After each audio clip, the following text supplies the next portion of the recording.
Last lecture पर हम लोगों ने photosynthesis in higher plant chapter start किया था।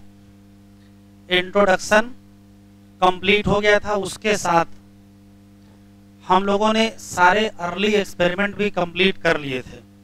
उसको 2 मिनट में रिवाइज कर लेते हैं, फिर आज का लेक्चर स्टार्ट करते हैं। तो सबसे पहला एक्सपेरिमेंट था वेरीगेटेड लीफ एक्सपेरिमेंट, और जिससे ये पता चला था कि फोटोसिंथेसिस ग्रीन पार्ट में होती है। एक एक्सपेरिमेंट था जिसमें ब्लैक पेपर लगाया था, जिससे ये पता चला था कि फोटोसिंथेसिस लाइट में होती है। फिर एक एक्सपेरिमेंट था जिसमें KOH सॉक्ड कॉटन यूज किया गया था, उससे पता चला था कि CO2 जरूरी है फोटोसिंथेसिस के लिए। फिर एक प्रिस्टले का एक्सपेरिमेंट था, उनके एक्सपेरिमेंट से 2 बातें पता चली थी। पहला सवाल ये था कि पौधे हवा शुद्ध करते हैं, खासकर वो हवा जो सांस लेने से खराब होती है या बर्निंग कैंडल से खराब होती है। इसके अलावा पौधों में जो ग्रोथ होती है उसमें एयर का रोल होता है, ये प्रिस्टले ने बताया था। ऐसा ही एक सेटअप जॉन इंजनहाउस ने भी किया था, बस उसको कभी लाइट में रखते थे, कभी डार्क में रखते थे। तो उन्होंने कहा था कि पौधों में हवा शुद्ध करने की क्षमता है, पौधों में हवा शुद्ध करने की क्षमता है, लेकिन लाइट के प्रेजेंस में है। ठीक है, एक बात। दूसरी चीज, एक्सपेरिमेंट ये किया था नया, जिसमें एक एक्वेटिक प्लांट लिए थे और एक्वेटिक प्लांट के अगल बगल उनको बबल दिखाई पड़े थे, और बबल में क्या मिला था? ऑक्सीजन। तो फाइनली बताया था कि प्लांट ऑक्सीजन रिलीज करते हैं इन प्रेजेंस ऑफ लाइट। फिर एक्सपेरिमेंट बदल गया, TW एंजलमैन आ गए। TW सैक्स का एक्सपेरिमेंट, उन्होंने कहा था कि पौधों की ग्रोथ में, क्या भैया दरवाजा निकाल देना है? अच्छा नहीं लग रहा दरवाजा। पौधों की ग्रोथ में कार्बोहाइड्रेट की सिंथेसिस। अरे किसके साथ बैठना है? इधर देखो, आओ आगे आओ, यहाँ बैठो, इनके यहाँ। हाँ बैठाओ भाई तिवारी जी। पौधों की ग्रोथ में तुम भी आगे आ जाओ, बिल्कुल पीछे।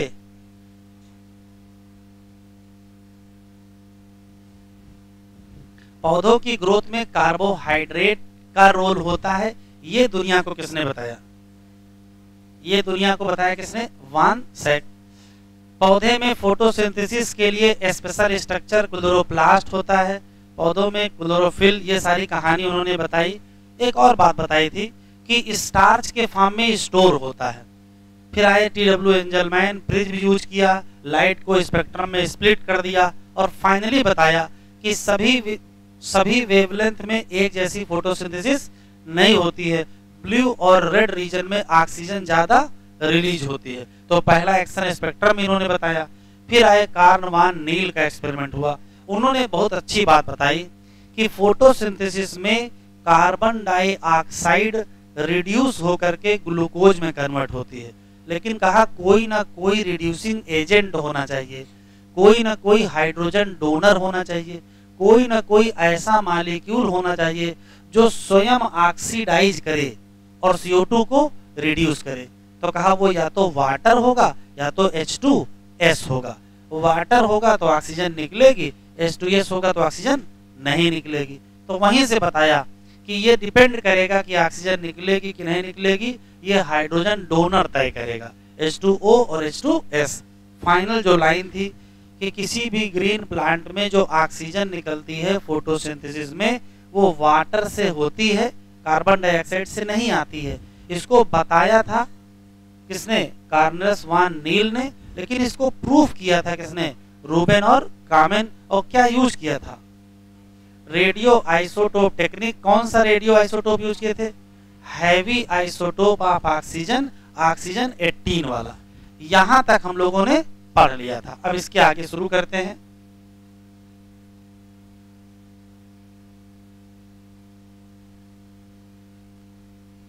तो हेडिंग डालिए, वेयर डज फोटोसिंथेसिस, फोटोसिंथेसिस कहां होती है, या प्लेस ऑफ फोटोसिंथेसिस, फोटोसिंथेसिस कहां होती है। बेटा ये हटा तो बैग पहन ले रहे उधर। प्लेस ऑफ फोटोसिंथेसिस, अगर आपसे क्वेश्चन पूछा जाए फोटोसिंथेसिस कहाँ होती है, तो इसके बहुत सारे जवाब हैं। देखो, फोटोसिंथेसिस ग्रीन प्लांट में होती है, सही है। फोटोसिंथेसिस ग्रीन लीफ में होता है, थोड़ा और बेहतर सही है। लेकिन ग्रीन लीफ में कहाँ होती है, तो कहोगे क्लोरोप्लास्ट में होती है। तो ठीक है, क्लोरोप्लास्ट में होती है। तो क्लोरोप्लास्ट में वास्तव में कौन से सेल के क्लोरोप्लास्ट में, तो मीजोफिल सेल में। तो मीजोफिल सेल में होती है, फिर क्लोरोप्लास्ट में होती है। अच्छा, क्लोरोप्लास्ट के अंदर कहाँ होती है, तो अंदर जब जाएंगे तो अंदर मिलेगा मेम्ब्रेन सिस्टम, इसमें ग्रेना लैमेली और स्ट्रोमा लैमेली, और अंदर मैट्रिक्स भी तो मिलेगा। तो फोटोसिंथेसिस कहाँ होती है, ये बहुत बड़ा सवाल है और इसके बहुत सारे जवाब हैं। जैसे कहोगे ग्रीन प्लांट में होती है, ग्रीन पार्ट ऑफ प्लांट में होती है, और कहाँ होती है, ग्रीन लीफ में होती है, स्टेम में भी होती है। खासकर वो स्टेम जो छोटे पौधे होते हैं उनके स्टेम में भी हो जाती है। कहाँ होती है, मीजोफिल में होती है। कहाँ होती है, क्लोरोप्लास्ट में होती है। कहाँ होती है, तो कहोगे मेम्ब्रेन, ग्रेना लैमेली या स्ट्रीमा लैमेली में, या कहाँ होती है, मैट्रिक्स में। ठीक है, तो ये बहुत बड़ा सवाल है। तो जो मैं लिख रहा हूँ उसको ऐसे लिखें।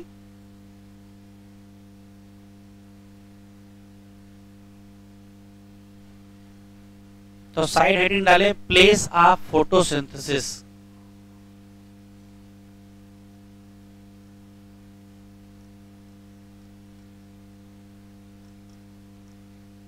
प्लेस ऑफ फोटो, 2 मिनट रुको।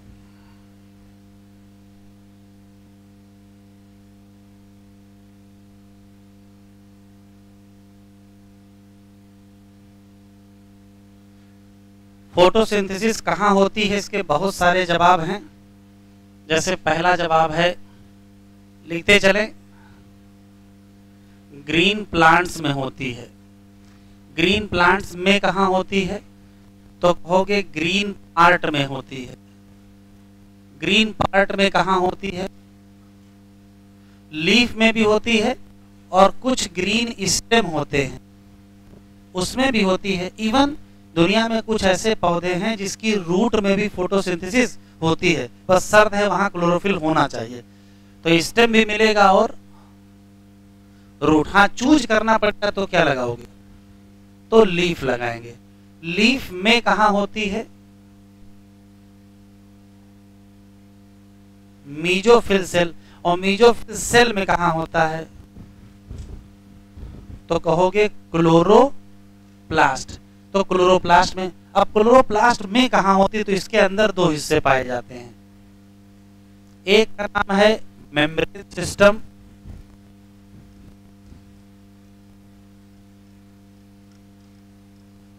और एक का नाम है मैट्रिक्स,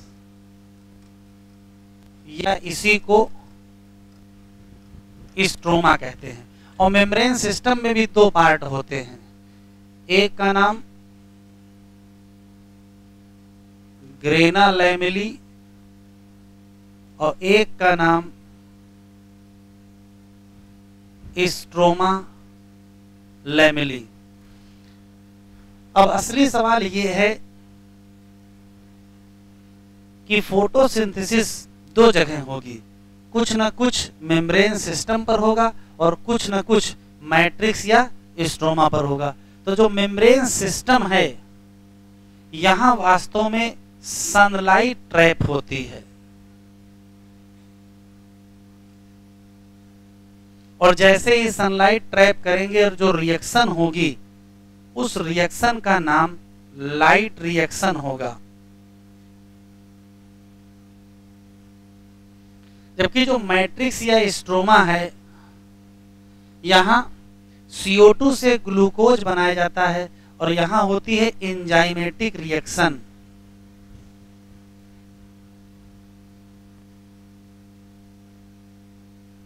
और इससे बनता है ऑर्गेनिक कंपाउंड। इस रिएक्शन को कहते हैं डार्क रिएक्शन। लाइट रिएक्शन का दूसरा नाम फोटोकेमिकल रिएक्शन, और डार्क रिएक्शन का दूसरा नाम कार्बन रिएक्शन। तो जनरल कहानी ये है कि किसी भी क्लोरोप्लास्ट का जो मेम्ब्रेन सिस्टम है वो लाइट को ट्रैप करेगा, उसके बाद क्या बनाएगा, तो बहुत कुछ बनता है। लाइट को ट्रैप करके जो मेन टारगेट है वो दो चीजें बनाना है, एटीपी एंड एनएडीपीएच की सिंथेसिस करना है।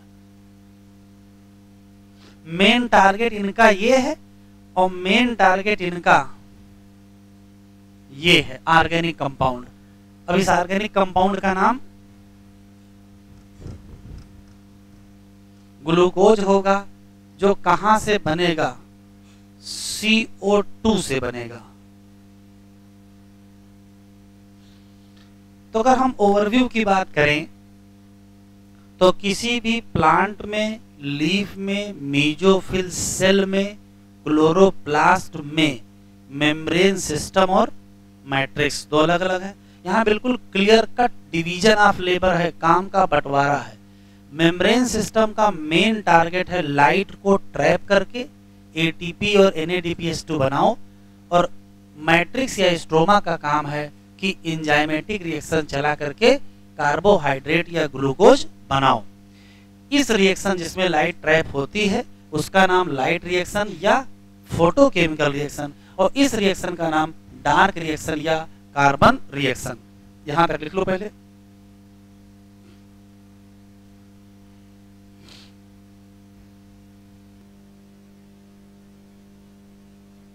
यहां तक हो गया।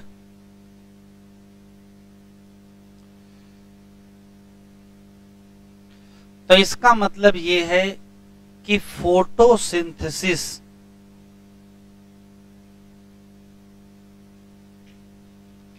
में दो पार्ट होते हैं, एक का नाम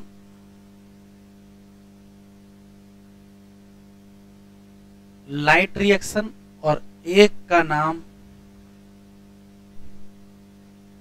डार्क रिएक्शन है। इसी का दूसरा नाम अभी लिखो नहीं, लिखने का टाइम देंगे, फोटोकेमिकल, और इसी का दूसरा नाम कार्बन रिएक्शन। हमको इन दोनों की प्रॉपर्टीज याद रखनी है, क्वेश्चन पूछे जा रहे हैं तो ध्यान से सुन ले, फिर भी लिख लेंगे। पहला सवाल यह है कि लाइट रिएक्शन का नाम लाइट रिएक्शन क्यों है? तो कहोगे ऐसी कोई भी रिएक्शन जो लाइट पर डिपेंडेंट हो डायरेक्ट, उसका नाम क्या रखोगे? अगर लाइट होगी तो लाइट रिएक्शन होगी, और अगर लाइट नहीं होगी तो लाइट रिएक्शन नहीं होगी, मतलब सीधे लाइट पर डिपेंडेंट है। तो इसका नाम डार्क क्यों है? तो क्या यह डार्क में होती है? तो ऐसा नहीं है, चूंकि इसका नाम लाइट रख चुके हैं तो मजबूरी में इसका नाम डार्क रखना पड़ा। ये भी लाइट के ही प्रेजेंस में होती है, बस फर्क समझिए, ये लाइट पर डायरेक्ट डिपेंड है, ये लाइट पर इनडायरेक्ट डिपेंड है। इनडायरेक्ट का मतलब ये है कि इस लाइट रिएक्शन में जो एटीपी और NADPH2 बनेंगे उन्हीं का इस्तेमाल यहां होगा। तो ये किस पर डिपेंड है? तो कहोगे लाइट रिएक्शन के प्रोडक्ट पर डिपेंड है। ये भी लाइट में होती है, ये भी लाइट में होती है, ठीक है। ये लाइट पर डायरेक्ट डिपेंड है, ये लाइट पर इनडायरेक्ट डिपेंड है। तो ये मत समझ लीजिएगा कि ये डार्क में होती है, या ये मत समझ लीजिएगा कि ये लाइट से इंडिपेंडेंट है। अब आखिरी सवाल ये है कि लाइट रिएक्शन में क्या क्या क्या यूज होता है? तो लाइट रिएक्शन के लिए सबसे पहले तो सनलाइट चाहिए, सनलाइट के बाद क्लोरोफिल चाहिए, क्लोरोफिल के साथ हमको क्या चाहिए? वाटर चाहिए। तो जब वाटर टूटेगा तो इलेक्ट्रॉन मिलेगा, प्रोटॉन मिलेगा और ऑक्सीजन मिलेगा। तो लाइट रिएक्शन का ही एक प्रोडक्ट है ऑक्सीजन। उसके बाद एटीपी बनेगा और NADPH2। तो लाइट रिएक्शन में क्या यूज करोगे और क्या बनाओगे? तो यूज करेंगे लाइट, यूज करेंगे वाटर, यूज करेंगे क्लोरोफिल, और बनाएंगे क्या? बनाएंगे एटीपी, बनाएंगे NADPH2 और ऑक्सीजन भी रिलीज करेंगे। अब आ जाओ डार्क में, इसमें यूज क्या करेंगे? तो एटीपी यूज करेंगे, NADPH2 यूज करेंगे और CO2 यूज करेंगे। क्या यूज करेंगे? CO2 यूज करेंगे। और बनाएंगे क्या? तो इसी में ग्लूकोज बनाएंगे। तो यहाँ क्या यूज करेंगे, क्या बनाएंगे, यहाँ क्या यूज करेंगे, क्या बनाएंगे, इतने ही क्वेश्चन याद करना है। मैं लिख रहा हूं, आप लिख डालिए।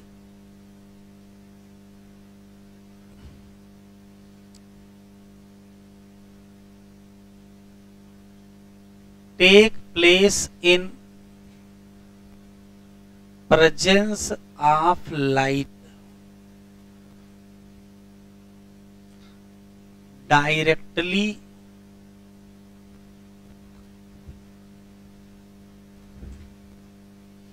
डिपेंड ऑन लाइट, यूज करेंगे लाइट, क्लोरोफिल एंड वाटर, और प्रोड्यूस करेंगे। और क्या होगा, यहाँ एक और घटना है, यहाँ वाटर की स्प्लिटिंग होती है, वाटर टूट जाता है और उसी से O2 रिलीज होती है। ये प्रोड्यूस क्या करेगा, तो ये प्रोड्यूस करेगा ATP, प्रोड्यूस करेगा NADPH और प्रोड्यूस करेगा क्या, ऑक्सीजन। अब डार्क रिएक्शन में आ जाओ, ये भी कहां होती है, लाइट ही में होगी, ये मत समझ लेना कि ये डार्क में होगी। Take place in light, not in dark, ये मत समझ लीजिएगा कि अंधेरे में होगी। ये किस पर डिपेंड है, तो ये डिपेंड है ये भी लाइट पर, लेकिन डायरेक्ट नहीं, इनडायरेक्ट। तो इनडायरेक्ट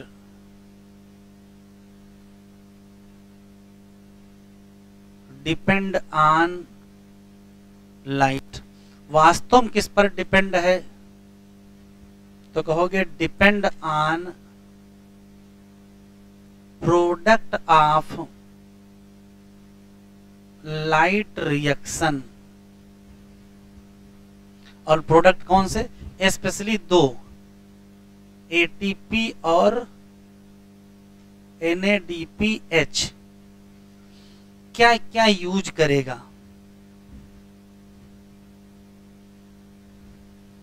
क्या नहीं है, नॉट लाइट इंडिपेंडेंट।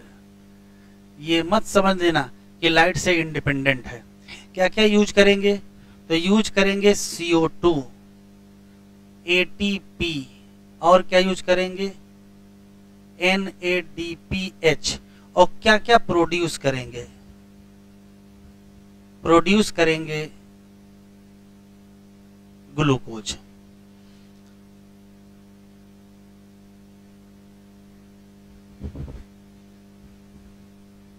एक क्वेश्चन पूछा गया एनसीईआरटी में, क्वेश्चन लिखा है, उसका आंसर पूछा है। कह रहा किसी भी प्लांट पर जब सनलाइट आती है तो प्लांट के लीफ के मीजोफिल सेल के अंदर जो क्लोरोप्लास्ट हैं वो अपनी पोजीशन चेंज करते हैं, और मीजोफिल सेल में क्लोरोप्लास्ट ऐसी जगह खड़े होते हैं जहां से उनको बढ़िया लाइट मिले। मतलब मीजोफिल सेल के अंदर जो क्लोरोप्लास्ट हैं वो अपनी पोजीशन चेंज करते हैं और अपने आप को ऐसा अलाइन करते हैं कि सनलाइट से बेहतर एक्सपोज हो पाए। एग्जाम्पल समझो, अगर डिम लाइट है तो ऐसी जगह खड़े होंगे कि ज्यादा लाइट उनको मिल जाए, और अगर बहुत ब्राइट लाइट है तो ऐसी जगह खड़े होंगे कि ज्यादा नुकसान ना होने पाए, क्योंकि बहुत ब्राइट लाइट होगी तो नुकसान भी हो सकता है। तो एनसीईआरटी में क्वेश्चन है कि क्लोरोप्लास्ट की जो फ्लैट सरफेस है वो मीजोफिल सेल के मेम्ब्रेन के कब पैरेलल होगी और कब परपेंडिकुलर होगी। ये क्वेश्चन एनसीईआरटी में दिया है इसी हेडिंग में। तो उसका आंसर देखो क्या है। जैसे मान लेते हैं कि ये मीजोफिल सेल है,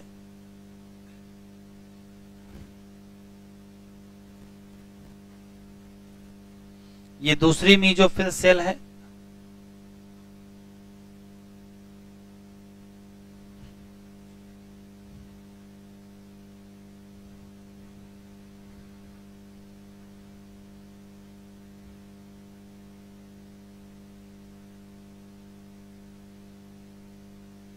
और इसके ऊपर भी लाइट आ रही है,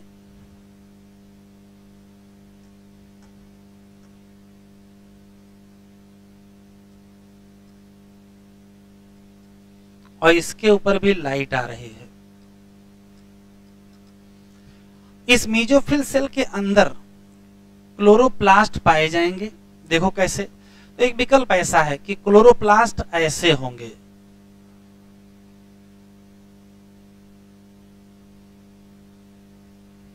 तो इसकी जो ये वाली सरफेस है वो क्लोरोप्लास्ट की मेम्ब्रेन की क्या है, पैरेलल है। एक विकल्प ऐसा भी है कि क्लोरोप्लास्ट ऐसे हो जाएं,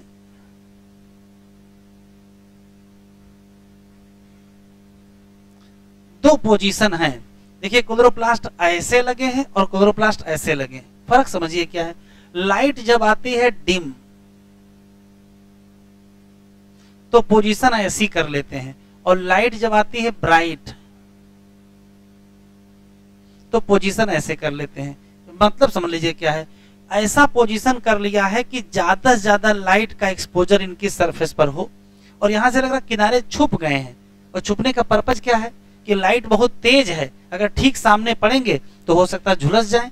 तो नेचर ने व्यवस्था की है, क्लोरोप्लास्ट अपनी पोजीशन चेंज करते रहते हैं, कभी ऐसे हो जाते हैं और कभी ऐसे हो जाते हैं। अब आप ये बता दीजिए कि क्लोरोप्लास्ट की पोजीशन है कैसी। तो अगर ध्यान से देखें तो क्लोरोप्लास्ट की जो फ्लैट सरफेस है ये क्लोरोप्लास्ट है, क्लोरोप्लास्ट की जो फ्लैट सरफेस है वो मीजोफिल की मेम्ब्रेन के क्या है, पैरेलल है। तो यहां क्या लिखोगे, पैरेलल टू मेम्ब्रेन, अभी लिखो नहीं, देख लो, ऑफ मीजोफिल सेल। लेकिन इसका एक दूसरा व्यू है, ये आ रही है लाइट और ये है सरफेस, तो एंगल कितना है, 90 डिग्री। तो इसको ये भी तो कह सकते हो परपेंडिकुलर है, परपेंडिकुलर टू इंसिडेंट लाइट। बात तो एक ही है, इसके सरफेस के क्या है, पैरेलल, और लाइट के क्या है, परपेंडिकुलर। यहां बताओ, यहां देखिए क्या है, अब ये सरफेस और इस सरफेस के बीच एंगल 90 का हो गया है, तो अब ये परपेंडिकुलर हो गए किसके, मेम्ब्रेन। तो ये अब है परपेंडिकुलर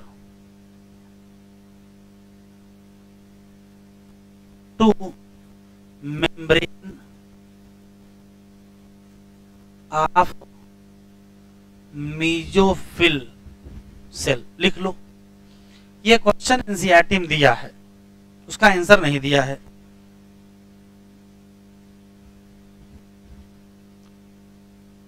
एनसीईआरटी ओपन कर लीजिए,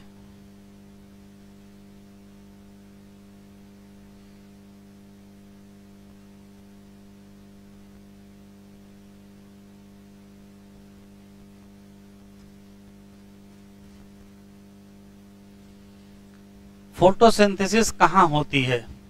इसका आंसर बड़ा आसान है, क्या, ग्रीन लीफ, या कहां होती है, क्लोरोप्लास्ट। सही बात है। कह रहे जैसा कि पहले चैप्टर में आप पढ़ चुके हो कि फोटोसिंथेसिस कहां होती है, तो ग्रीन लीफ में होती है, लेकिन ये कहीं और भी हो सकती है, जैसे ग्रीन स्टेम में या ग्रीन रूट में। कह रहा क्या नाम बता सकते हो, तो कह दो हाँ बता सकते हैं, स्टेम में भी हो सकती है और रूट में भी हो सकती है। कह रहा you would recollect from the previous unit the mesophyll cell leaf have large number of क्या, क्लोरोप्लास्ट। ये लाइन टिक कर लो, यही लाइन इंपॉर्टेंट है। यूजुअली क्लोरोप्लास्ट एलाइन करते हैं themselves along the wall of mesophyll cell, mesophyll cell की wall के हिसाब से एलाइन करते हैं, सच दैट दे गेट क्या, optimum quantity of incident light. कह रहे यहां से व्हेन डू यू थिंक, आप सोचते हो कि कब, chloroplast will align with their flat surface parallel to the wall.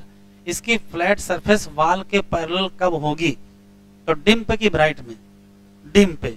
और वही when would they be perpendicular to the incident light. तो इंसिडेंट लाइट के परपेंडिकुलर कब होगी, तब भी डिम लाइट है, और पैरेलल होगी मीजोफिल के, तब भी आंसर क्या है, डिम। इन दोनों क्वेश्चन का आंसर क्या है, डिम लाइट है। You have studied the structure of chloroplast in chapter 8. Within the chloroplast there is a membrane system जिसमें क्या आएगा, ग्रेना और क्या, स्ट्रोमा लैमेली, और साथ में क्या मिलेगा, matrix. There is a clear cut division of labor within the chloroplast.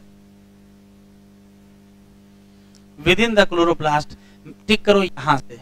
Membrane system का मेन काम है ट्रैप करो क्या, लाइट एनर्जी को, और सिंथेसिस करो क्या, एटीपी और एनएडीपीएच।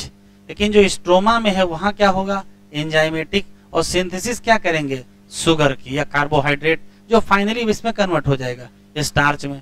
कह रहा जो पहले रिएक्शन होती है वो डायरेक्ट किस पर डिपेंड है, लाइट पर है, इसी नाते नाम लाइट रिएक्शन या फोटोकेमिकल रिएक्शन। और जो बाद वाली है नॉट डायरेक्टली लाइट ड्राइवन, सीधे लाइट से ड्राइवन नहीं है, लेकिन डिपेंड है किस पर, प्रोडक्ट ऑफ लाइट रिएक्शन, कौन से, एटीपी और इसी नाते अलग रखने के लिए इसका नाम क्या रख दिया गया, डार्क रिएक्शन रख दिया गया, या कार्बन रिएक्शन। कह रहा ये मत समझ लीजिएगा, नॉट कंस्ट्रक्टेड का मतलब ये अपने दिमाग में गलत धारणा मत बैठा लीजिएगा। क्या, तो दो बातें गलत बैठ सकती हैं कि डार्क रिएक्शन कहाँ होती है, डार्कनेस में, ये गलत है।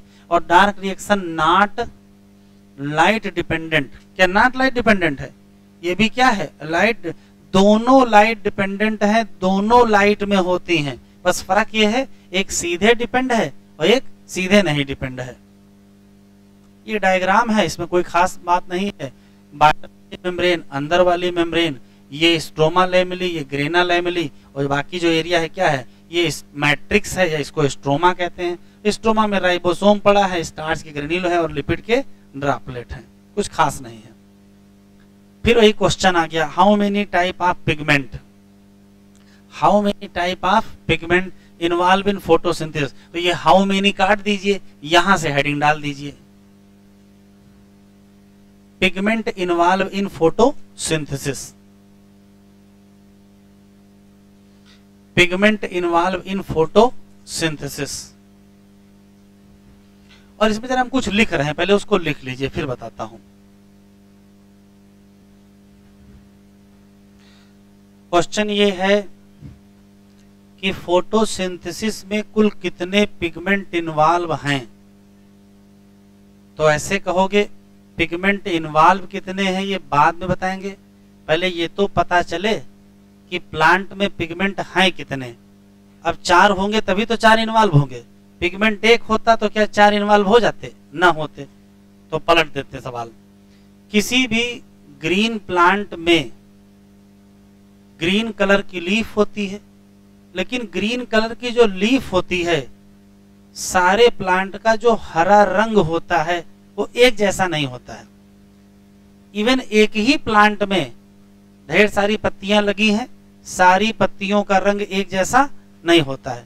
कहने का मतलब है कि जो ग्रीन लीफ हैं उनका जो ग्रीन शेड है, कलर है, वो डिफरेंट होता है अलग अलग लीफ में या अलग अलग प्लांट में। अब सवाल है क्यों, तो उसका जवाब यह है कि हरे रंग के लिए अगर कोई एक पिगमेंट होता तो सारे लोगों में एक जैसा हरा होता, लेकिन यहाँ ग्रीन कलर बनाने के लिए कई पिगमेंट इन्वॉल्व हैं। तो पता कैसे चला, तो अगर आप बीएससी एमएससी करेंगे तो एक प्रोसेस पढ़ेंगे जिसका नाम है क्रोमेटोग्राफी, पेपर क्रोमेटोग्राफी। क्रोमा का मतलब होता है कलर और क्रोमेटोग्राफी का मतलब कलर अलग अलग करना। तो पेपर क्रोमेटोग्राफी एक टेक्निक है जिससे बताया जा सकता है कि मिक्सचर में कितने कलर हैं। जैसे मान लीजिए 3-4 कलर लेके पानी में घोल लीजिए और मिक्स करके एक नया कलर बना लीजिए, तो कैसे पता चले कि इसमें कौन कौन से कलर मिले हैं, तो कौन बता देगा, पेपर क्रोमेटोग्राफी। अब ये कैसे बताएगा ये आपको नहीं पढ़ना, आपको याद रखना है। तो किसी भी हरे रंग के प्लांट में जो ग्रीन लीफ हैं उनका जो ग्रीन कलर है वो एक पिगमेंट से नहीं होता है, वो कई पिगमेंट से होता है। कितने, 4 पिगमेंट। पता कैसे चला, तो चारों पिगमेंट को अलग किया गया, किस टेक्निक से, तो आंसर देंगे पेपर क्रोमेटोग्राफी। तो जब अलग किए तो पता चला 4 हैं। अब जब 4 हैं तो नाम, तो एक का नाम क्लोरोफिल ए है, एक का नाम क्लोरोफिल बी है, एक का नाम ज़ैंथोफिल है, एक का नाम कैरोटीनॉइड है, और सबका अपना अपना कलर है। ये ब्राइट ग्रीन से लेकर के ब्लू ग्रीन तक होती है। क्लोरोफिल बी येलो ग्रीन होता है, ज़ैंथोफिल येलो होता है, कैरोटीनॉइड येलो से लेकर के येलो ऑरेंज तक होता है। ये इसी साल मैचिंग में आया है। तो यहाँ देखो लिखा है ग्रीन प्लांट के ग्रीन लीफ के डिफरेंट शेड होते हैं, not due to single pigment but due to 4 different pigment. कैसे पता चला? Separated by paper chromatography. Pigment के नाम याद रखिएगा, उनका कलर याद रखिएगा। इसी साल एक क्वेश्चन मैचिंग का आया है जिसमें यही चीज केवल मैच कराई गई है। आगे बढ़ते हैं। इतने सारे पिगमेंट में से जो क्लोरोफिल ए है यही रियल में मेन पिगमेंट है। तो आप चाहे मेन पिगमेंट कहो, चाहे मेजर पिगमेंट कहो, और चाहे मोस्ट एबंडेंट पिगमेंट कहो। तो बाकी जो बचे कौन से? बी बचा, ज़ैंथोफिल बचा, कैरोटीनॉइड। इन सारे पिगमेंट को एसेसरी कहा जाता है। तो अगर क्वेश्चन पूछेगा मेन पिगमेंट कौन है और एसेसरी पिगमेंट कौन है, तो मेन है क्लोरोफिल ए और एसेसरी है कौन सा? क्लोरोफिल बी है, ज़ैंथोफिल है और कैरोटीनॉइड। एक क्वेश्चन और मैंने लिख दिया है, चाहे पूछे मेन पिगमेंट, चाहे पूछे मेजर पिगमेंट, चाहे पूछे मोस्ट एबंडेंट पिगमेंट, तो आंसर क्या देंगे? Chlorophyll A. फिर क्वेश्चन पूछेगा एसेसरी कौन से हैं, तो क्लोरोफिल बी बताओगे, ज़ैंथोफिल बताओगे, कैरोटीनॉइड। अब सवाल यह है कि जब मोस्ट एबंडेंट यही है, सबसे ज्यादा यही है, तो सबसे ज्यादा फोटोसिंथेसिस भी यही करेगा। तो जब सबसे ज्यादा फोटोसिंथेसिस करने वाला पिगमेंट आपके पास है, तो फिर एसेसरी पिगमेंट की आवश्यकता क्या पड़ गई? जब सबसे ज्यादा फोटोसिंथेसिस ये कर ही सकता है क्लोरोफिल ए, तो ये बी की, कैरोटीनॉइड की, ज़ैंथोफिल की आवश्यकता क्यों पड़ी? तो क्यों पड़ी वो समझिए। क्लोरोफिल ए पिगमेंट की लाइट एब्जॉर्ब करने की क्षमता बेहतर है, इसमें कोई शक नहीं है, लेकिन ये सभी वेवलेंथ की लाइट को एब्जॉर्ब नहीं कर सकता है। अगर 3-4 लोग और लग जाएं तो कोई वेवलेंथ कोई एब्जॉर्ब कर लेगा, कोई वेवलेंथ कोई एब्जॉर्ब कर लेगा, कोई वेवलेंथ कोई एब्जॉर्ब कर लेगा। तो मिल करके क्या करेंगे? ज्यादा रेंज हो जाएगी, ज्यादा रेंज की लाइट क्या कर सकेंगे? एब्जॉर्ब कर पाएंगे। तो एसेसरी पिगमेंट का जो मेन फायदा है कि रेंज बढ़ाना है एब्जॉर्प्शन की, वेवलेंथ की। अगर अकेला होगा तो उसकी कोई एक निश्चित वेवलेंथ होगी, उसी वेवलेंथ की लाइट को एब्जॉर्ब करेगा, बाकी को छोड़ देगा। और अगर 4-5 लोग होंगे तो कोई वेवलेंथ कोई एब्जॉर्ब कर लेगा और कोई वेवलेंथ कोई एब्जॉर्ब कर लेगा। तो पहला सवाल कि इनका काम क्या है, तो ये वाइड रेंज करते हैं वेवलेंथ को एब्जॉर्ब करने के लिए। किसके लिए? फोटोसिंथेसिस। दूसरा, एब्जॉर्ब करके करेंगे क्या? तो जितने भी एसेसरी पिगमेंट हैं वो सब एब्जॉर्ब करके एनर्जी को किसको दे देंगे? क्लोरोफिल ए को देंगे। तो काम उसी को करना है। कभी कभार बहुत तेज धूप आ जाएगी, तेज लाइट आने लगी, तो जब बहुत तेज लाइट होगी और अगर अकेला क्लोरोफिल ए होगा तो ये डिस्ट्रॉय हो जाएगा, क्योंकि सारी लाइट इसी के ऊपर गिरने लगेगी। और अगर 4-5 लोग और होंगे तो लाइट डिस्ट्रीब्यूट हो जाएगी, तो असर क्या हो जाएगा? कम हो जाएगा। तो लाइट से नुकसान भी हो सकता है, पिगमेंट डैमेज भी हो सकते हैं। डैमेज होने को कहते हैं फोटो ऑक्सीडेशन, या क्या कहते हैं? सोलराइजेशन। हिंदी में इसको झुलस जाना कहते हैं। तो अगर पिगमेंट का फोटो ऑक्सीडेशन हो गया तो फोटोसिंथेसिस बंद हो जाएगी। तो कौन बचाएगा? तो प्रोटेक्ट करेंगे क्लोरोफिल ए को। कहां से? फोटो ऑक्सीडेशन या सोलराइजेशन। तो एसेसरी पिगमेंट के क्या क्या क्या काम हैं? तो कहोगे 3 काम है। लाइट को एब्जॉर्ब करो, एनर्जी ट्रांसफर कर दो। किसको? तो क्लोरोफिल ए को। दूसरा, wide range of wavelength utilise हो सके, किसमें? फोटोसिंथेसिस में। और सबसे इंपॉर्टेंट तीसरा, बचाना है किसको? क्लोरोफिल ए को। कहां से? तो आंसर देंगे फोटो ऑक्सीडेशन, या कहां से? सोलराइजेशन। क्लियर है यहां तक? साइड हेडिंग डालिए, इसी हेडिंग के अंदर है absorption spectrum and action spectrum.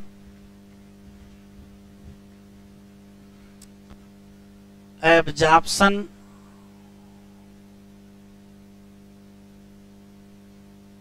Spectrum and action spectrum. और हम दो ग्राफ बना रहे हैं, आप ग्राफ बना लीजिए, जो लिख रहा हूं उसे लिख लीजिए, फिर एक्सप्लेन करते हैं। एब्जॉर्प्शन स्पेक्ट्रम और एक्शन स्पेक्ट्रम में काफी अच्छे सवाल हैं। पहला सवाल तो यही है कि ये एब्जॉर्प्शन स्पेक्ट्रम है क्या और एक्शन स्पेक्ट्रम है क्या। तो स्पेक्ट्रम का मतलब होता है लाइट की अलग अलग वेवलेंथ। तो यहाँ एब्जॉर्प्शन स्पेक्ट्रम का मतलब है कि किसी भी प्लांट में पाए जाने वाले पिगमेंट अलग अलग वेवलेंथ ऑफ लाइट को अलग अलग एब्जॉर्ब करते हैं। कोई किसी वेवलेंथ को ज्यादा एब्जॉर्ब करता है और कोई किसी वेवलेंथ को ज्यादा एब्जॉर्ब करता है।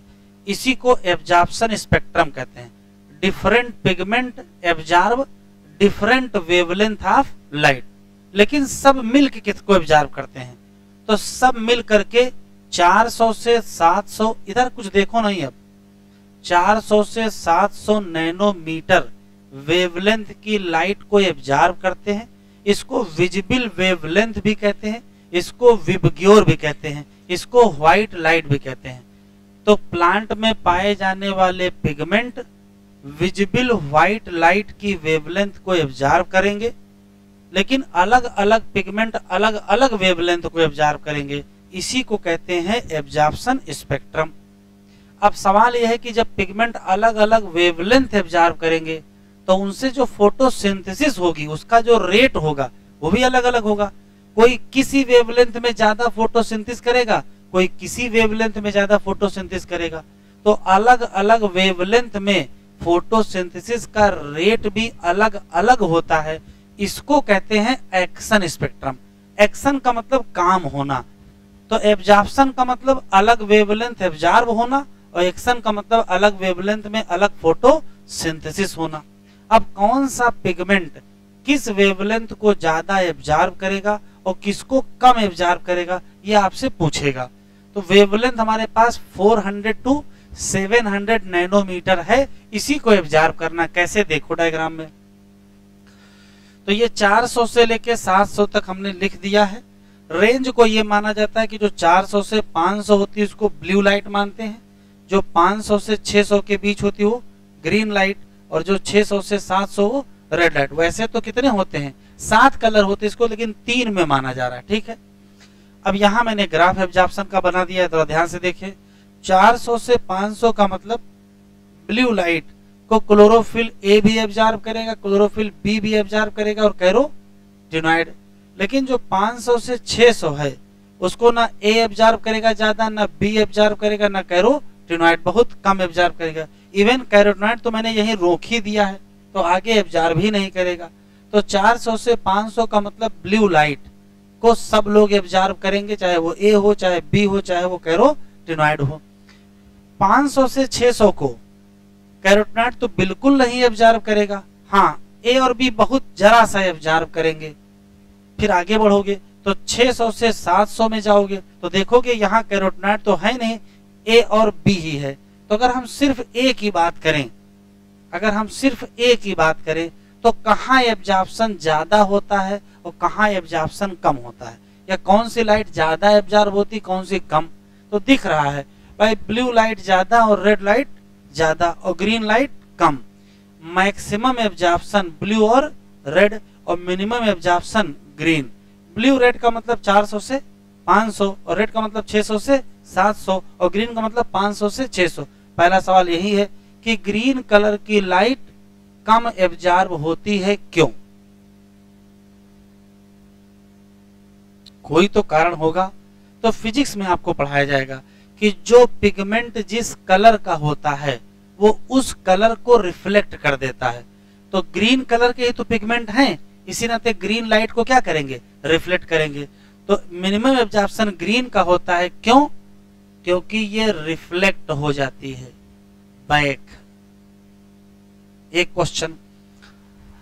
अब ये तो हो गया एब्जॉर्प्शन की बात, अब आते हैं एक्शन। तो एक्शन का भी वही हाल है भाई, जहां जो लाइट ज्यादा एब्जॉर्ब करोगे वहीं तो काम ज्यादा करोगे, और जहां कम एब्जॉर्ब करोगे वहां काम भी कम करोगे। तो देखो 400 से 500 का मतलब ब्लू रीजन में फोटोसिंथेसिस का रेट ज्यादा है, 500 से 600 में फोटोसिंथेसिस का रेट बहुत कम है, फिर 600 से 700 में फिर क्या है, ज्यादा है। तो जहां एब्जॉर्प्शन ज्यादा वही एक्शन ज्यादा, और जहां एब्जॉर्प्शन कम वहां एक्शन भी क्या, कम। इसका मतलब 1 to 1 ओवरलैप कर रहे हैं। जैसा ग्राफ यहां बना लगभग वैसे ग्राफ यहां बना है। एब्जॉर्प्शन स्पेक्ट्रम और एक्शन स्पेक्ट्रम एक जैसा है। मैक्सिमम एब्जॉर्प्शन कहां, ब्लू और रेड, तो मैक्सिमम फोटोसिंथेसिस कहां, ब्लू और रेड। यहां नीचे मैंने नहीं लिखा है, वो बात अंडरस्टूड है। ब्लू का मतलब 400 से 500, रेड का मतलब 600 से 700। और मिनिमम एब्जॉर्प्शन कहां, ग्रीन, तो मिनिमम फोटोसिंथेसिस कहां, ग्रीन। ठीक है, लेकिन अगर आपसे पूछा जाए कि मैक्सिमम एब्जॉर्प्शन कहां होता है, तो ऑप्शन तुरंत आप दोगे ब्लू एंड रेड। लेकिन एग्जामिनर थोड़ा चालाक निकल गया, उसने एक ऑप्शन ब्लू अलग दे दिया और एक ऑप्शन रेड अलग दे दिया। तब क्या करोगे? तो पेन गिराएंगे, जिस पे गिरेगा वो आंसर भर देंगे। ऐसा नहीं करेंगे। दिख रहा होगा ब्लू रीजन में ग्राफ थोड़ा सा ऊंचा बना है, थोड़ा सा ऊंचा बना है, किससे, रेड रीजन से। तो अगर चूज करना पड़े तो क्या चूज करोगे, ब्लू चूज करोगे। ठीक है, अच्छा अगर फोटोसिंथेसिस मैक्सिमम पूछे तो क्या बताओगे, ब्लू एंड रेड, कोई शक नहीं है। फिर वही कहानी, ब्लू अलग दिया है, रेड अलग दिया है, तब क्या करोगे? तो देखोगे थोड़ा सा ये ऊंचे बना हुआ है, बराबर बना दिए हो। हाँ, सोचोगे सर से गलती हो गई, सुधार कर देते हैं, है ना। तो ये हल्का सा क्या है, ऊंचे है, क्योंकि ज्यादा फोटोसिंथेसिस कहाँ होती है, रेड रीजन में। तो अगर ब्लू और रेड में चूज करना पड़ेगा तो यहाँ क्या चूज करोगे, रेड, और यहाँ क्या चूज करोगे, ब्लू चूज करोगे। यहां तक क्लियर है? मैं फिर से रिपीट करता हूं, फिर सब लिख लेंगे। एब्जॉर्प्शन स्पेक्ट्रम का मतलब है पिगमेंट डिफरेंट वेवलेंथ को डिफरेंटली क्या करते हैं, एब्जॉर्ब करते हैं, सेम एब्जॉर्ब नहीं करते हैं। एक्शन का मतलब यह है कि डिफरेंट वेवलेंथ में रेट ऑफ फोटोसिंथेसिस भी क्या होती है, डिफरेंट होती है। मैक्सिमम और मिनिमम यहां लिखा हुआ है। अगर एब्जॉर्प्शन का आर्डर आपसे पूछा जाए तो सबसे ज्यादा एब्जॉर्प्शन ब्लू, उससे कम रेड और उससे कम ग्रीन। और अगर एक्शन का आर्डर पूछा जाए तो रेड होगा, ब्लू होगा और ग्रीन होगा। कौन सी वेवलेंथ एब्जॉर्ब करेंगे, तो कहोगे विजिबल वेवलेंथ, जिसकी रेंज 400 से 700, जिसको विबग्योर भी कहते हैं। लिख लीजिए।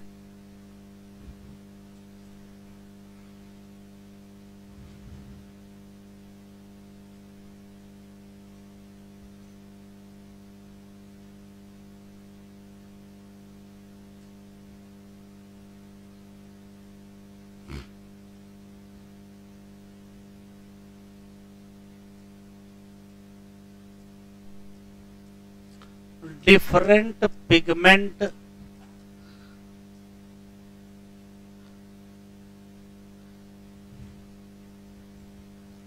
रुक जाए, इसके पहले एक और लाइन लिखना है। प्लांट के जो पिगमेंट हैं वो एब्जॉर्ब करेंगे लाइट, वो भी कौन सी,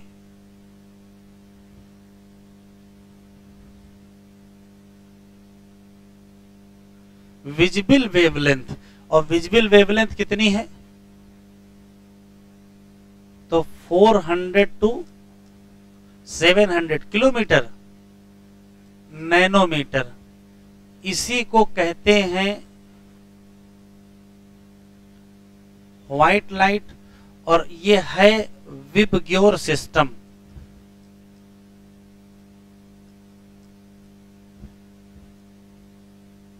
ठीक, वापस फिर ये आया। एब्जॉर्प्शन स्पेक्ट्रम का मतलब different pigment absorb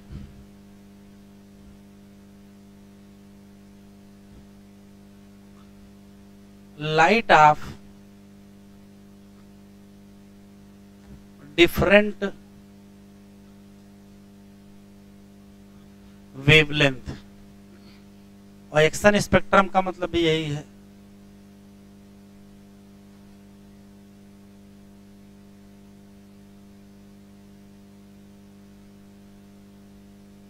different pigment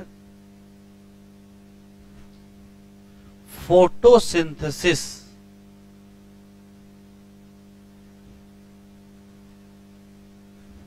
rate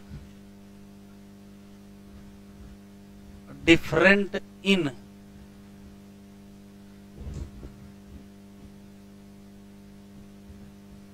different अलग अलग पिगमेंट का फोटोसिंथेसिस का रेट अलग अलग वेवलेंथ में क्या है, अलग अलग होता है। अगर हम एब्जॉर्प्शन का आर्डर पूछे तो बताओ, तो एब्जॉर्प्शन का आर्डर होगा सबसे ज्यादा ब्लू, उससे कम और उससे कम ग्रीन। Very good. और अगर एक्शन का या फोटोसिंथेसिस का आर्डर पूछे,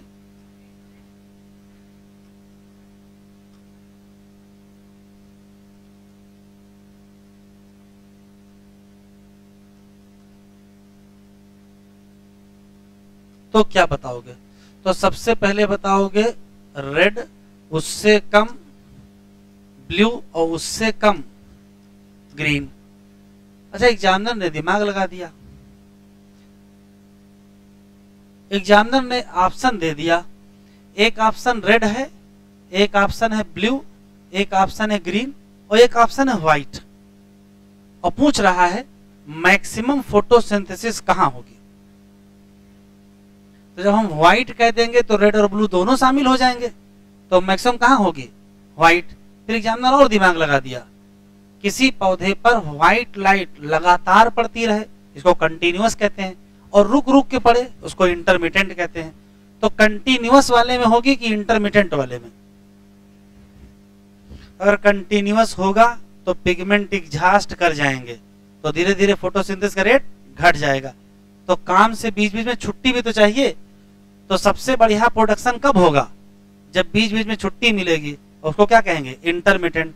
तो आर्डर ऑफ फोटोसिंथेसिस अगर आपसे पूछेगा तो सबसे बढ़िया आंसर लगाओगे इंटरमिटेंट। अगर इंटरमिटेंट से होगा तो क्या कहोगे, व्हाइट, तब लगाओगे रेड, तब लगाओगे ब्लू और तब लगाओगे ग्रीन। ये रियल मैटर है। सबसे ज्यादा फोटोसिंथेसिस इंटरमिटेंट में, उससे कम कंटिन्यूअस व्हाइट में, उससे कम रेड, उससे कम ब्लू, उससे कम ग्रीन।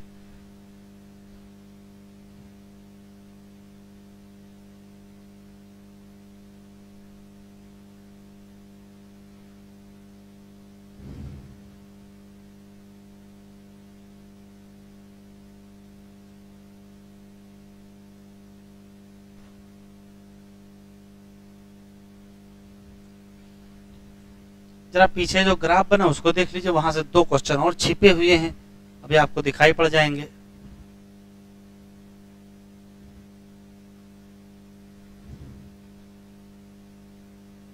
अगर हम क्वेश्चन पूछे कि मेजर पिगमेंट ऑफ फोटोसिंथेसिस, तो क्या बताओगे?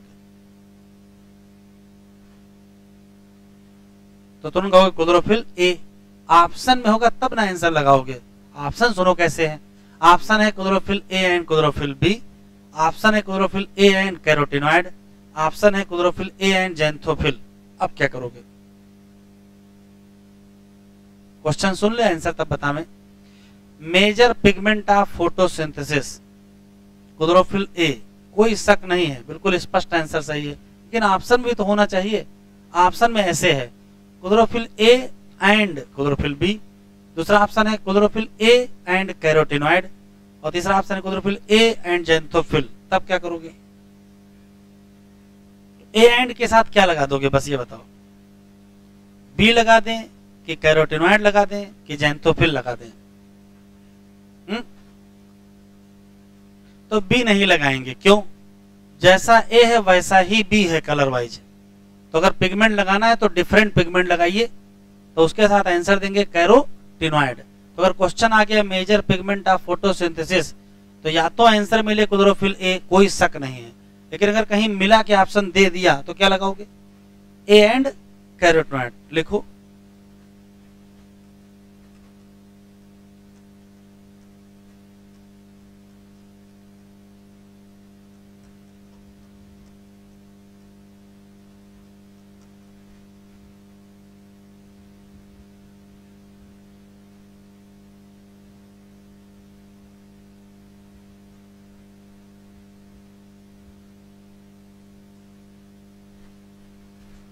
हाँ, अगर ऑप्शन वैसे दिए हैं तो आप क्लोरोफिल ए लगाइएगा।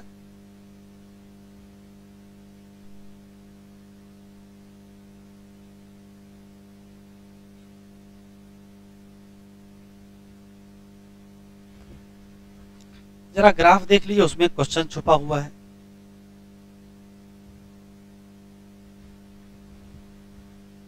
जरा इधर बताओ, अगर हम सिर्फ 400 से 500 को ही देखें, आगे देखें ही ना, तो बताओ क्लोरोफिल ए का ज्यादा है कि बी का? कुछ लोग आंसर पहले दे देते हैं, देखते बाद में है। 400 से 500 में ए का ज्यादा है कि बी का? तो बी का एब्जॉर्प्शन ज्यादा है किससे? ए से। चलो ठीक है, अगर हम 600 से 700 ही केवल देखें तो ए का ज्यादा है किससे? बी से। तो दो सवाल। अगर हम 400 से 500 नैनोमीटर वेवलेंथ की बात करें तो एब्जॉर्प्शन ए का ज्यादा है कि बी का? बी का ज्यादा है। और अगर 600 से 700 की बात करें तो ए का ज्यादा है। देखो दो लोग, फॉर 400 से 500 नैनोमीटर, बताओ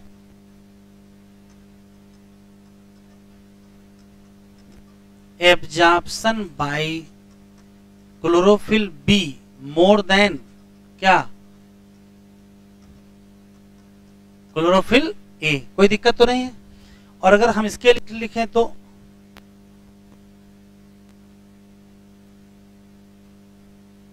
अब बताओ,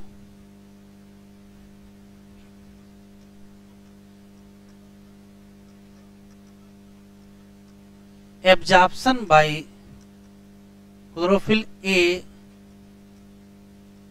मोर देन क्लोरोफिल बी, सही है? ये दोनों लाइनें लिखी नहीं, लेकिन डायग्राम में ग्राफ से समझ में आ रही हैं।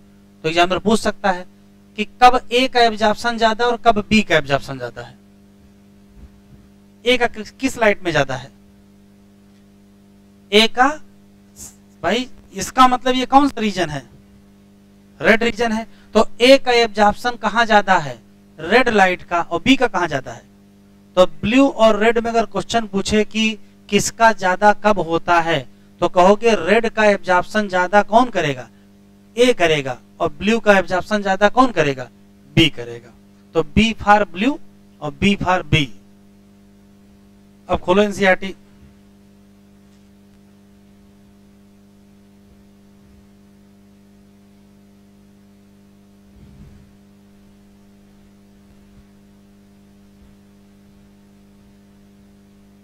कहां चला गया?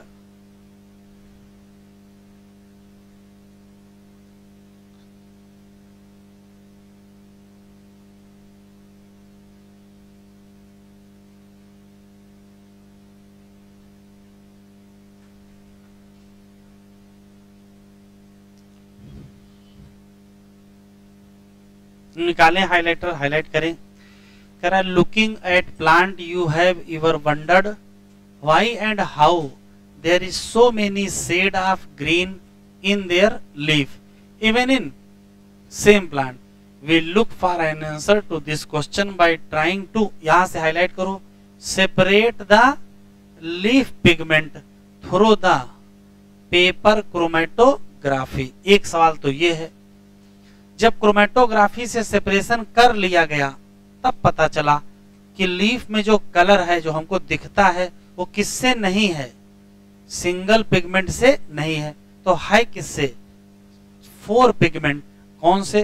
क्लोरोफिल ए है, बी है, ज़ैंथोफिल है और कैरोटीनॉइड है। और सबका अलग अलग कलर है। ये ब्राइट ग्रीन से ब्लू ग्रीन रेंज में है, ये येलो कलर का है, ये येलो और ग्रीन कलर का है, ये येलो कलर का है, और ये येलो से येलो ऑरेंज। यहां तक तो आपने रट लिया। Let us see how role of various pigment play in photosynthesis. कैसे? देखो, जो पिगमेंट्स हैं प्लांट में उनके पास योग्यता है कि वो एब्जॉर्ब कर सकते हैं light at a specific wavelength. Can you guess which is the most abundant plant pigment? क्या बताओगे? अभी बताया क्लोरोफिल ए है। Let us study the graph showing the ability of chlorophyll A. सारा मेन फोकस किस पर है? ए ही पर है। Absorb light of different wavelength. Of course you are familiar with the wavelength of visible spectrum. और उसको कहते क्या है? विबग्योर, जिसकी वेवलेंथ कितनी होती है? 400 टू 700। फिर कह रहा है, फिगर देखेंगे तो आपको समझ में आ जाएगा कि कौन सी वेवलेंथ है या कौन सा कलर है जब chlorophyll A shows maximum absorption. क्या आंसर दोगे? तो क्लोरोफिल ए का मैक्सिमम कहां है? ब्लू में कि रेड में? ब्लू में। हमको जल्दी नहीं है, तुमको जल्दी है। देखो ध्यान से, फिर से graph.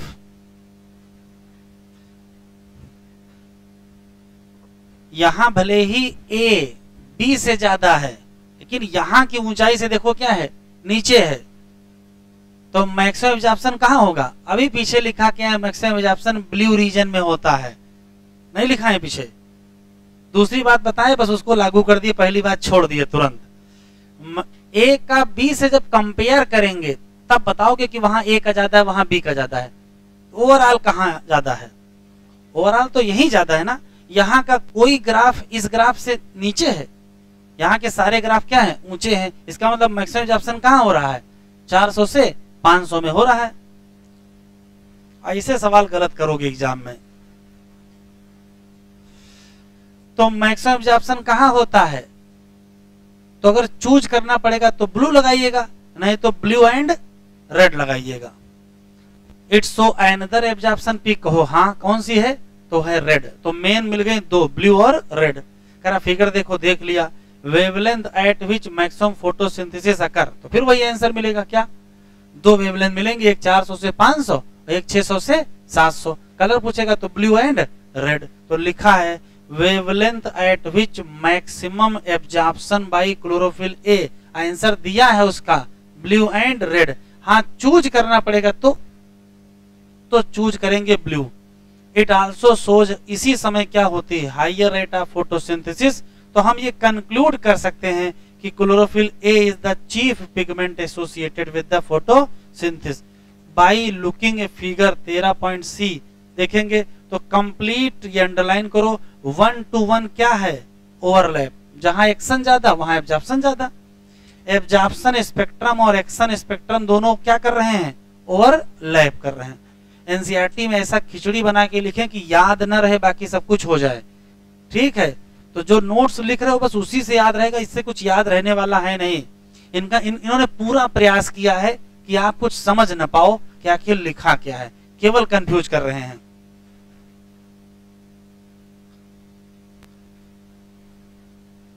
These graph together shows that most of photosynthesis कहां होगी? Blue and red. लेकिन कुछ फोटोसिंथेसिस कहीं और भी हो सकती है। ठीक है, कह रहा कैसे होगी? तो लिखा है chlorophyll is the major pigment responsible for trapping light. Other thylakoid pigment जैसे कि क्लोरोफिल बी, जैसे कि जैंथोफिल, जैसे कि कैरोटिनॉइड, इन सब को क्या कहते हो? एसेसरी पिगमेंट कहते हैं। ये एब्जॉर्ब करते हैं लाइट को, ट्रांसफर करते हैं एनर्जी को। किसको कह रहा है? ये प्रोटेक्ट करेंगे। देखो लिखा है प्रोटेक्ट करेंगे क्लोरोफिल ए को। कहां से? और साथ में इनेबल करेंगे क्या? Wide range of wavelength. तो एसेसरी पिगमेंट का फंक्शन हमने आपको अलग से पहले ही बता दिया था। तो ये अच्छा पैराग्राफ है, यहां से क्वेश्चन एग्जाम में आपको मिलेंगे। पहले तो रटने वाले सवाल वो मैंने पहले बताए हैं, फिर ग्राफ के सवाल। तो ग्राफ में बहुत सारे क्वेश्चन और भी बन सकते हैं, कुछ ही मैंने आपको बता दिए। जैसे 400 से 500 में ए और बी की तुलना करेगा तो 400 से 500 में केवल बात कर रहे हैं तो कहोगे बी ज्यादा है ए से, और 600 से 700 में ए ज्यादा है बी से। ओवरऑल कहां ज्यादा है? ओवरऑल 400 से 500 नैनोमीटर में ही ज्यादा है। चलो हेडिंग डालें, ये व्हाट इज हटा दीजिएगा, हेडिंग डालें लाइट रिएक्शन। हेडिंग डालें लाइट रिएक्शन एंड ये डालिएगा लाइट हार्वेस्टिंग कॉम्प्लेक्स।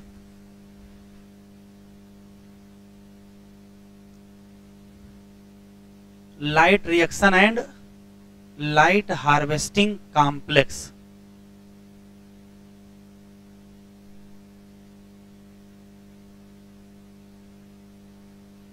यहां भी कुछ लिखना है, कुछ डायग्राम बनाना है, पहले लिख बना लेते हैं, उसके बाद फिर समझते हैं।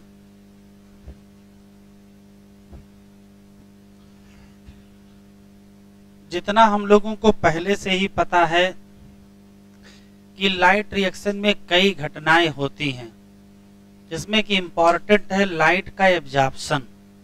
लाइट एब्जॉर्ब करेंगे और उसकी एनर्जी का इस्तेमाल करके वाटर को स्प्लिट करेंगे। वाटर स्प्लिट होगा, उससे इलेक्ट्रॉन निकलेगा, प्रोटॉन निकलेगा और ऑक्सीजन रिलीज होगा।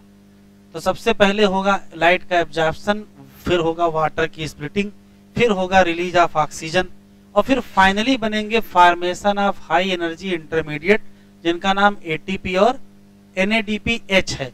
पूरा NADPH प्लस H प्लस कहा जाता है। ठीक, इन्हीं NADPH प्लस H प्लस का इस्तेमाल करके और ATP का इस्तेमाल करके ग्लूकोज बनेगा बाद में डार्क रिएक्शन में।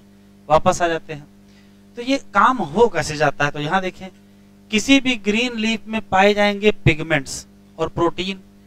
ढेर सारे पिगमेंट्स में से सैकड़ों पिगमेंट्स, एनसीईआरटी में जो लिखा वही याद रखेंगे,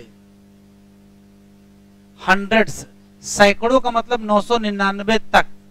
जैसे एक और बढ़ाओगे 1000 हो जाएगा, 1000 में चले जाओगे। सैकड़ों पिगमेंट और प्रोटीन मिल करके छोटे छोटे ग्रुप बनाते हैं। उसी कॉम्प्लेक्स स्ट्रक्चर का नाम लाइट हार्वेस्टिंग कॉम्प्लेक्स या शॉर्ट फॉर्म में LHC।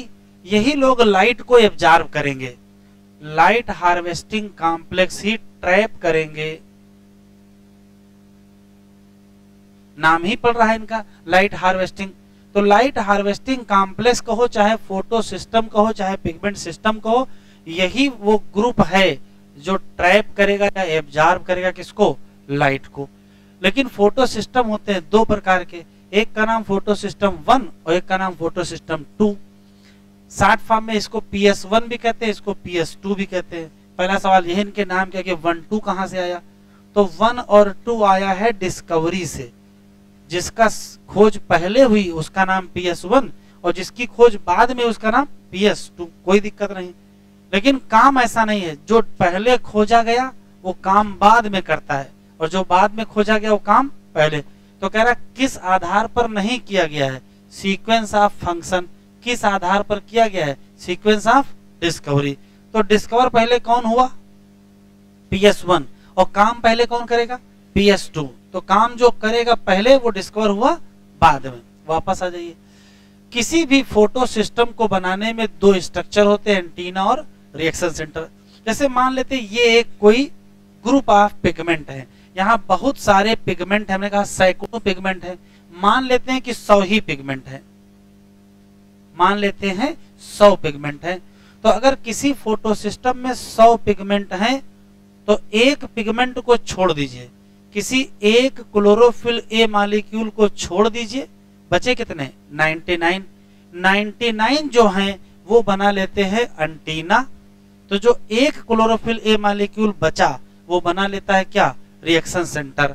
तो एंटीना कौन बनाएगा और रिएक्शन सेंटर कौन बनाएगा।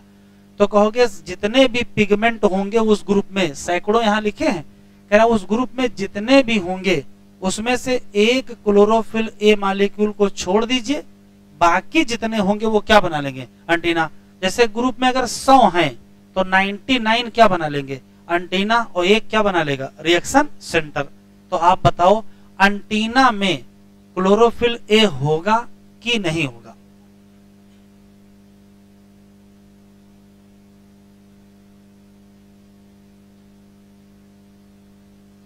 जो ऐसे ऐसे सिर हिला रहे हो, ये गड़बड़ है। आप सोचो, most abundant pigment chlorophyll A है। अगर 100 पिगमेंट होंगे तो उसमें से 50 तो क्लोरोफिल ए ही होंगे, नहीं होंगे। और अगर 50 क्लोरोफिल ए होंगे तो 49 क्या बना रहे होंगे, एंटीना। एक क्या बना रहा होगा।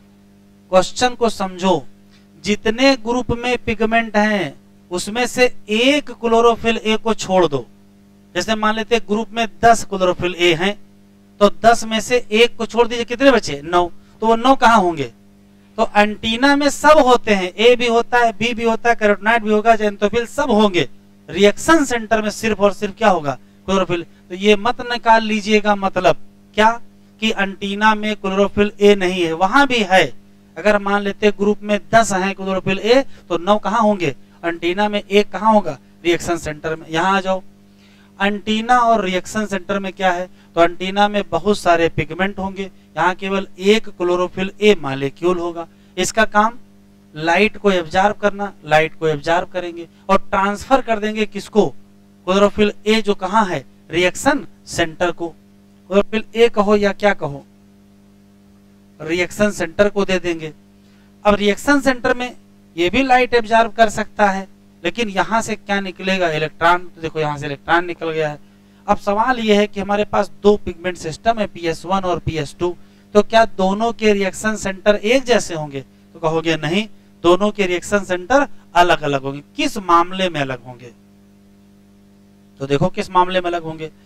क्लोरोफिल ए अगर पिगमेंट सिस्टम 1 का है तो वो अधिकतम 700 नैनोमीटर तक की लाइट एब्जॉर्ब कर सकता है, और अगर क्लोरोफिल बी का है तो अधिकतम 680।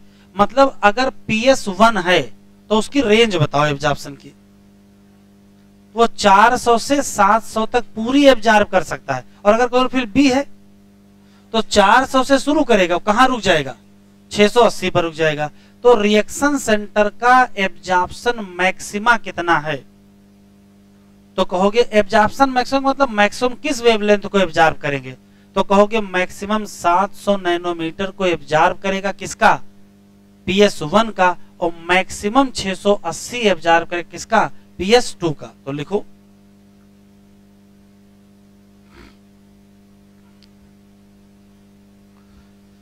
PS1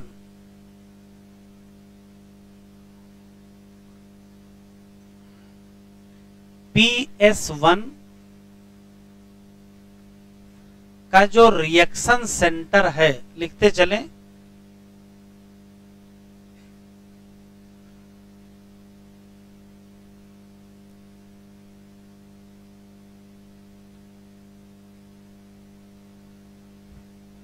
उसका एब्जॉर्प्शन मैक्सिमा कितना है? तो कहोगे 700 नैनोमीटर है। इसी नाते PS1 का एक और नाम पड़ गया, इसको कहते हैं कॉल्ड एज P700। तो PS1 का नाम P700 है, क्यों? क्योंकि इसके रिएक्शन सेंटर का एब्जॉर्प्शन मैक्सिमम कितना है? 700। इसी तरीके से PS2 रिएक्शन सेंटर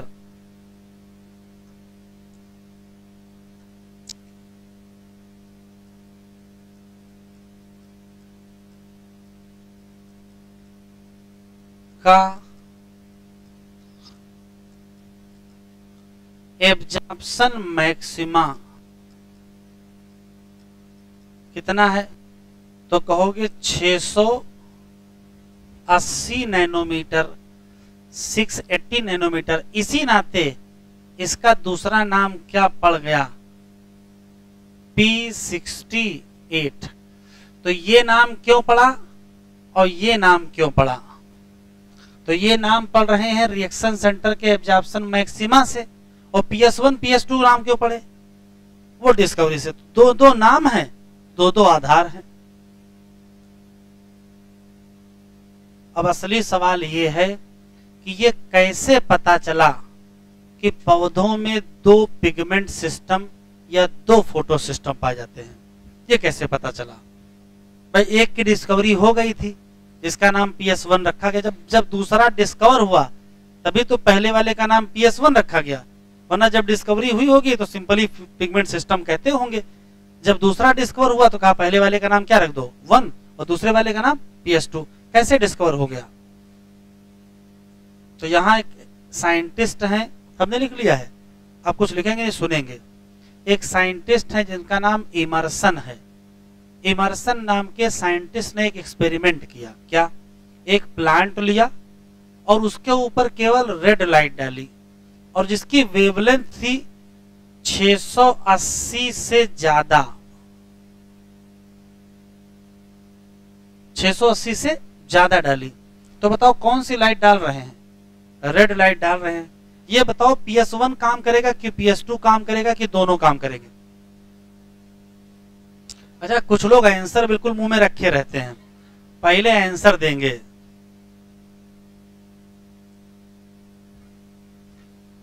लाइट ऐसी डाली जा रही है जिसकी वेवलेंथ 680 से ज्यादा है। हिंदी में समझ में, 680 से ज्यादा है। तो अगर 680 से ज्यादा है तो PS2 का रिएक्शन सेंटर काम ही नहीं करेगा। उसकी लिमिट कितनी है? 680। और लाइट कौन दे रहे हो? 680 से ज्यादा। तो क्या होगा? PS1 काम करेगा कि PS2 की दोनों? तो केवल PS1 काम करेगा। तो फोटोसिंथेसिस ज्यादा होगी कि कम? अगर एक ही पिगमेंट सिस्टम काम करेगा तो फोटोसिंथेसिस कम हो जाएगी। ये किस कलर की लाइट डाले हो? रेड कलर की। तो कह रहे हैं इमर्सन कि अगर पौधे के ऊपर केवल रेड कलर की लाइट डाली जाए जिसकी वेवलेंथ 680 से ऊपर है तो फोटोसिंथेसिस घट जाती है। इस फिनोमेना के लिए इन्होंने एक शब्द दिया जिसका नाम रेड ड्रॉप है। अभी लिखिएगा नहीं, कौन सा ड्रॉप? Red drop phenomena. क्या कहता है? तो ये कहता है कि यदि किसी पौधे पर केवल रेड कलर की लाइट डाली जाए और जिसकी वेवलेंथ कितनी हो? 680 से ज्यादा हो तो फोटोसिंथेसिस घट जाएगी। तो क्या कहोगे? Red drop phenomena. बात खत्म। ऐसे दुनिया चल रही थी। फिर इन्होंने कहा लाओ एक्सपेरिमेंट बदलते हैं। उसी पौधे पर दो लाइट डालते हैं, ब्लू वाली भी लाइट डालते हैं और रेड, दोनों लाइट डालते हैं। मतलब 680 के ऊपर वाली भी और 680 के नीचे वाली भी। तो क्या होगा? तो अगर दोनों लाइट डालोगे तो क्या होगा? तो दोनों पिगमेंट सिस्टम एक्टिवेट हो जाएंगे। और अगर दोनों एक्टिवेट हो गए तो फोटोसिंथेसिस का रेट बढ़ जाएगा। इसके लिए इन्होंने शब्द दिया है इमर्सन इनहैंसमेंट इफेक्ट। और इसी से पता चला, इमर्सन इनहैंसमेंट इफेक्ट से पता चला कि दो पिगमेंट सिस्टम पाए जाते हैं। एक है जो सिर्फ 680 के ऊपर ज्यादा काम करेगा और एक है जो 680 के नीचे भी काम करेगा। तभी तो पता चला दो हैं। तो दो पिगमेंट सिस्टम की डिस्कवरी में किस वैज्ञानिक का काम है? इमर्सन। और इफेक्ट कौन सा है? इमर्सन इनहैंसमेंट। एनसीईआरटी में ना ये दिया है और ना ये दिया है, लेकिन क्वेश्चन पूछा गया है रेड ड्रॉप में कौन सा पिगमेंट सिस्टम काम करेगा और कौन नहीं करेगा? है PS1 काम करेगा और PS2 काम नहीं करेगा। तो साइड से लिखो रेड ड्रॉप फिनोमेना।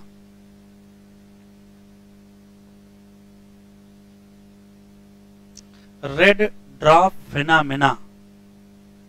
और इसके आगे एरो करके लिखेंगे। लिखिए rate of photosynthesis reduce if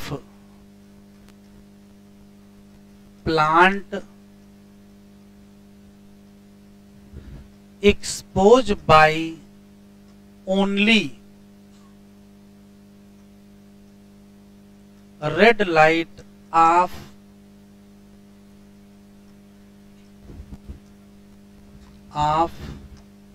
more than 680 nanometre. अगर रेड लाइट दी जाए वो भी कितनी? केवल 680 नैनोमीटर की दी जाए तो क्या होगा? फोटोसिंथेसिस घट जाती। क्यों? क्यों घट जाती है? तो कहोगे ओनली क्या काम करेगा? PS1 function.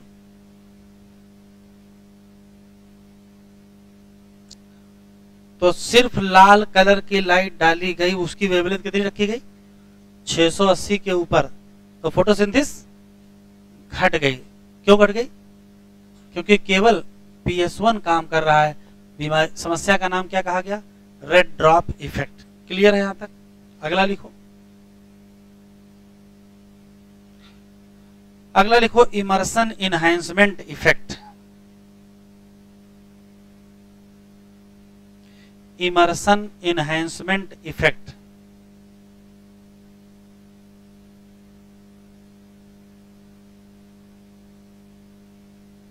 इसके आगे लिखो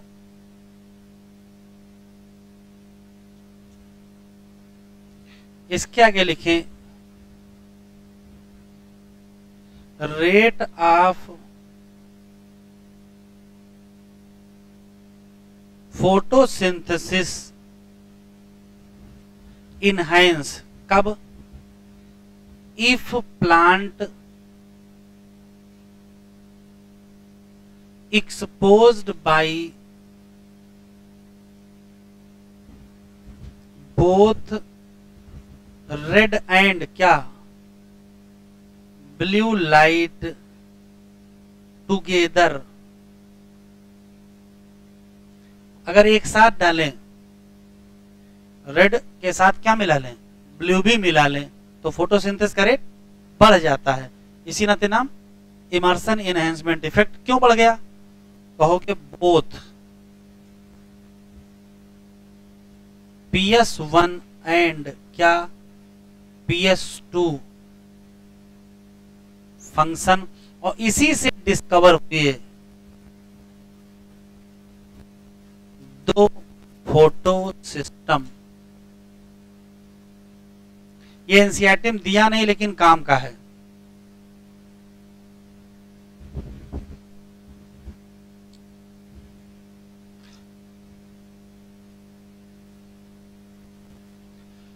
चलिए, लाइट एक्शन का दूसरा नाम फोटोकेमिकल फेज। इसमें सबसे पहले क्या होगा? लाइट एब्जॉर्प्शन, फिर क्या होगा? वाटर स्प्लिटिंग, फिर क्या होगा? ऑक्सीजन रिलीज, और फिर क्या होगा? High energy intermediate. कौन से? एटीपी और NADPH। कह रहा सेवरल प्रोटीन कॉम्प्लेक्स पाए जाएंगे जो इन्वॉल्व है किसमें? इसी प्रोसेस में। पिगमेंट ऑर्गेनाइज होते हैं दो ग्रुप में, नाम क्या है? लाइट हार्वेस्टिंग कॉम्प्लेक्स या LFC।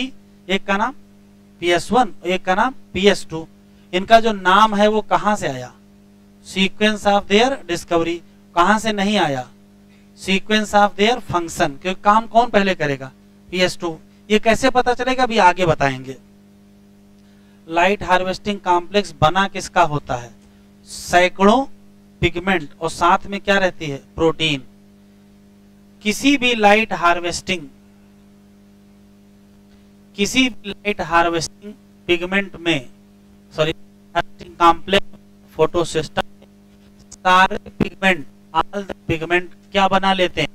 एंटीना बना लेते हैं। बस इसको छोड़ के except one molecule of chlorophyll A। These pigment जो एंटीना वाले हैं वो क्या करेंगे? फोटोसिंथेसिस को मोर कराएंगे। क्यों? एब्जॉर्ब करेंगे डिफरेंट वेवलेंथ। लेकिन जो सिंगल क्लोरोफिल A मॉलिक्यूल है वो क्या बना लेगा? Reaction centre. और रिएक्शन सेंटर क्या है? दोनों का अलग अलग होता है। PS1 का जो रिएक्शन सेंटर है उसका जो क्लोरोफिल A है उसका एब्जॉर्प्शन पीक 700 नैनोमीटर है, तो नाम क्या रखा? जबकि PS2 का जो एब्जॉर्प्शन मैक्सिमम कितना है? 680, तो नाम क्या रखना पड़ा? P680 रख पड़ा। डायग्राम देखो, इतने सारे पिगमेंट यहाँ हैं, ये सब क्या हैं? एंटीना, और ये क्या होगा? एक रिएक्शन सेंटर। तो सारे हैं एंटीना। देखो एनर्जी आई और फाइनली कहाँ पहुंची? Reaction centre. तो सब एब्जॉर्ब करके किसको दे देंगे? और यहां से इलेक्ट्रॉन निकलेगा, कहाँ चला जाएगा? एक्सेप्टर के पास जाएगा। Heading electron transport. Electron transport system तो रेस्पिरेशन में पढ़ा जाता था, यहां हम लोग पढ़ क्या रहे हैं? फोटोसिंथेसिस। तो यहां भी इलेक्ट्रॉन ट्रांसपोर्ट होता है और वहां भी होता है, क्योंकि यहां भी एटीपी बननी है, वहां भी एटीपी बननी है। तो हेडिंग डालें इलेक्ट्रॉन ट्रांसपोर्ट सिस्टम और डायग्राम बनाएं।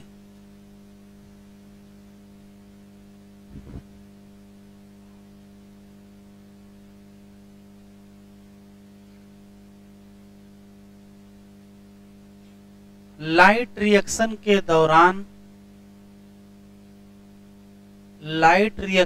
दौरान ATP और NADPH प्लस H प्लस बनते हैं।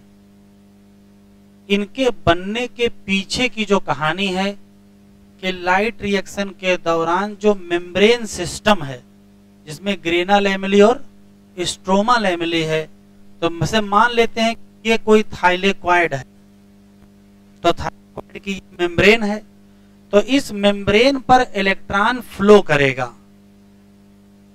इस मेम्ब्रेन पर इलेक्ट्रॉन फ्लो करता है एक इलेक्ट्रॉन कैरियर से दूसरे इलेक्ट्रॉन कैरियर के थ्रू। उसी को कहते क्या है? Electron transport system. और जब इलेक्ट्रॉन फ्लो करता है तो उसी का फाइनल जो रिजल्ट होता है, फाइनली हमको क्या मिल जाता है? ATP मिल जाते हैं जो ADP से बनेंगे, और हमको क्या मिल जाएगा? NADPH2।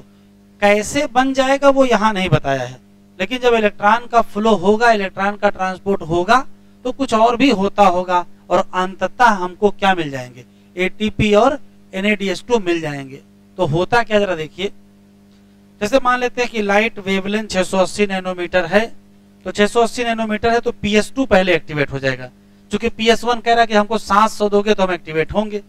एक्टिवेट वो भी हो सकता है, लेकिन वो 700 का उसका मैक्सिमम है, अभी आपने वो दिया नहीं है। तो मान लेते हैं लाइट कहाँ तक आई? 680 तक आई। PS2 पहले एक्टिवेट हो जाएगा, PS1 बाद में एक्टिवेट होगा। ये एक्टिवेट हो जाएगा। एक्टिवेट होने का मतलब है इलेक्ट्रॉन इमिट हो जाएगा, वो रिएक्शन सेंटर तक एंटीना लाइट एब्जॉर्ब करेंगे और रिएक्शन सेंटर इलेक्ट्रॉन को इमिट कर देगा। अब जैसे मान लेते कि कोई मॉलिक्यूल X है, अगर इससे इलेक्ट्रॉन निकल जाए तो कुछ और होता है, और अगर इलेक्ट्रॉन आ जाए तो कुछ और होता है। इलेक्ट्रॉन अगर किसी में मिल रहा है तो ऑक्सीडेशन की रिडक्शन, अगर इलेक्ट्रॉन मिल रहा है तो उसका रिडक्शन होगा, और वहां से इलेक्ट्रॉन निकल जाए, ऑक्सीडेशन। तो जो इलेक्ट्रॉन यहां से निकला है वो किसी एक्सेप्टर को आया, तो अगर एक्सेप्टर को आया है तो एक्सेप्टर का क्या हुआ? रिडक्शन। फिर इसने आगे दे दिया, तो इलेक्ट्रॉन अगर आगे चला गया तो ऑक्सीडेशन। तो इसका हुआ क्या है? इसका पहले हुआ रिडक्शन, बाद में हुआ ऑक्सीडेशन। तो क्या हुआ? रिडॉक्स हुआ। इसका रिडॉक्स हुआ है, ये इसका एक रिडॉक्स पोटेंशियल होगा जो कि हाई होगा। तो अगर इलेक्ट्रॉन हाई रिडॉक्स पोटेंशियल पर आया है तो इसको क्या कहोगे? अप हिल कहेंगे। ठीक है, कोई बात नहीं। यहां से इलेक्ट्रॉन चला जाएगा इलेक्ट्रॉन ट्रांसपोर्ट चेन में, और चेन में क्या पाए जाते हैं? साइटोक्रोम। अब साइटोक्रोम देखो, दो नाम लिखे हैं, एक लिखा है साइटोक्रोम B6 और दूसरा है साइटोक्रोम F। तो पहले B6 को मिलेगा, फिर F को मिलेगा। और जब इलेक्ट्रॉन इन साइटोक्रोम से गुजर रहा था तभी क्या बन जाएगा? ATP बन जाएगा। अच्छा, और देखो, इलेक्ट्रॉन आगे किसको मिलेगा? प्लास्टोसाइनिन। और प्लास्टोसाइनिन किसको दे देगा? PS1 को दे देगा। तो ये हाई रिडॉक्स पोटेंशियल पर है और ये लो रिडॉक्स पोटेंशियल पर है। तो हाई से लो आओगे तो क्या कहोगे? डाउनहिल कहोगे। ठीक है, मान लेते तब तक भैया लाइट 700 वाली भी आ गई, तो 700 वाली आ जाएगी तो ये भी एक्टिवेट हो जाएगा, और अगर एक्टिवेट हो जाएगा तो फिर इलेक्ट्रॉन निकलेगा। सबसे पहले जाएगा आयरन सल्फर कॉम्प्लेक्स, और फाइनल अपने इलेक्ट्रॉन एक्सेप्टर तक इलेक्ट्रॉन पहुंचा देगा। इलेक्ट्रॉन एक्सेप्टर इसका भी क्या है? हाई रिडॉक्स पोटेंशियल पर है, तो ये भी क्या हुआ? अपहिल हुआ। ये इलेक्ट्रॉन एक्सेप्टर जो भी होगा, इसका नाम अभी नहीं बताया है, क्योंकि अभी हम साइक्लिक और नॉन साइक्लिक आपको डिटेल में पढ़ाएंगे, तो वहीं सबके नाम लिखेंगे।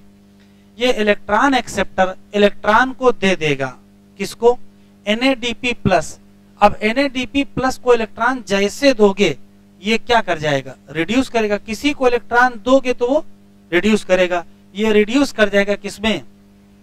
NADPH+ H+ में, और रिएक्शन पूरी हो जाएगी। तो इलेक्ट्रॉन का फ्लो देखो, तो पहले चला अपहिल, फिर चला डाउनहिल, फिर चला अपहिल, फाइनली क्या हो गया? डाउनहिल। और फाइनली कहां पहुंचा? NADP+। तो हमको फाइनली मिला क्या? NADPH+ H+। अब NADP+ को NADPH में कन्वर्ट करना है तो H भी तो चाहिए। तो ये जो प्रोटॉन निकले हैं ये घुमा फिरा करके यही इनडायरेक्टली कहां यूज हो जाते हैं? NADPH बनाने में हो जाते हैं। आखिरी क्वेश्चन ध्यान से सुनिएगा। PS1 ने कहा हमारा इलेक्ट्रॉन निकला, इसने इस्तेमाल करके ये बना लिया। अच्छी बात है, हमारा इलेक्ट्रॉन वापस दो। तो कहे वो तो भैया यूज हो गया रिडक्शन में, तो वापस कैसे हुआ? तो इसने कहा परेशान ना हो, तुम्हारा इलेक्ट्रॉन हम देते हैं। तो PS1 के इलेक्ट्रॉन की भरपाई कौन किया? PS2 ने। अभी मौके पे PS1 शांत हो गए, खुश कि उनका इलेक्ट्रॉन मिल गया है। थोड़े दिन बाद इनको भी याद आया कि हमारा इलेक्ट्रॉन वापस नहीं मिला है, तो इनका इलेक्ट्रॉन कैसे वापस आएगा? तो इनका इलेक्ट्रॉन कौन देगा? वाटर देगा। वाटर टूटेगा, 2 इलेक्ट्रॉन निकलेंगे, 2 प्रोटॉन निकलेंगे और ऑक्सीजन। अगर 2 तोड़ दो तो 4 इलेक्ट्रॉन 4 प्रोटॉन, फिर पूरा ऑक्सीजन हो जाएगा। तो ध्यान से सुनिएगा, PS1 के इलेक्ट्रॉन का रिप्लेसमेंट PS2 करता है, और PS2 के इलेक्ट्रॉन का रिप्लेसमेंट PS2 के इलेक्ट्रॉन का रिप्लेसमेंट कौन करता है? वाटर। आखिरी सवाल, वाटर कहां टूटेगा, PS1 पर कि PS2 पर? PS2 पर टूटेगा। चलो मान लेते हैं कि ये PS2 है, यहाँ PS2 है, ठीक है। तो बताओ जो ऑक्सीजन निकलेगी वो अंदर गिरेगी कि बाहर?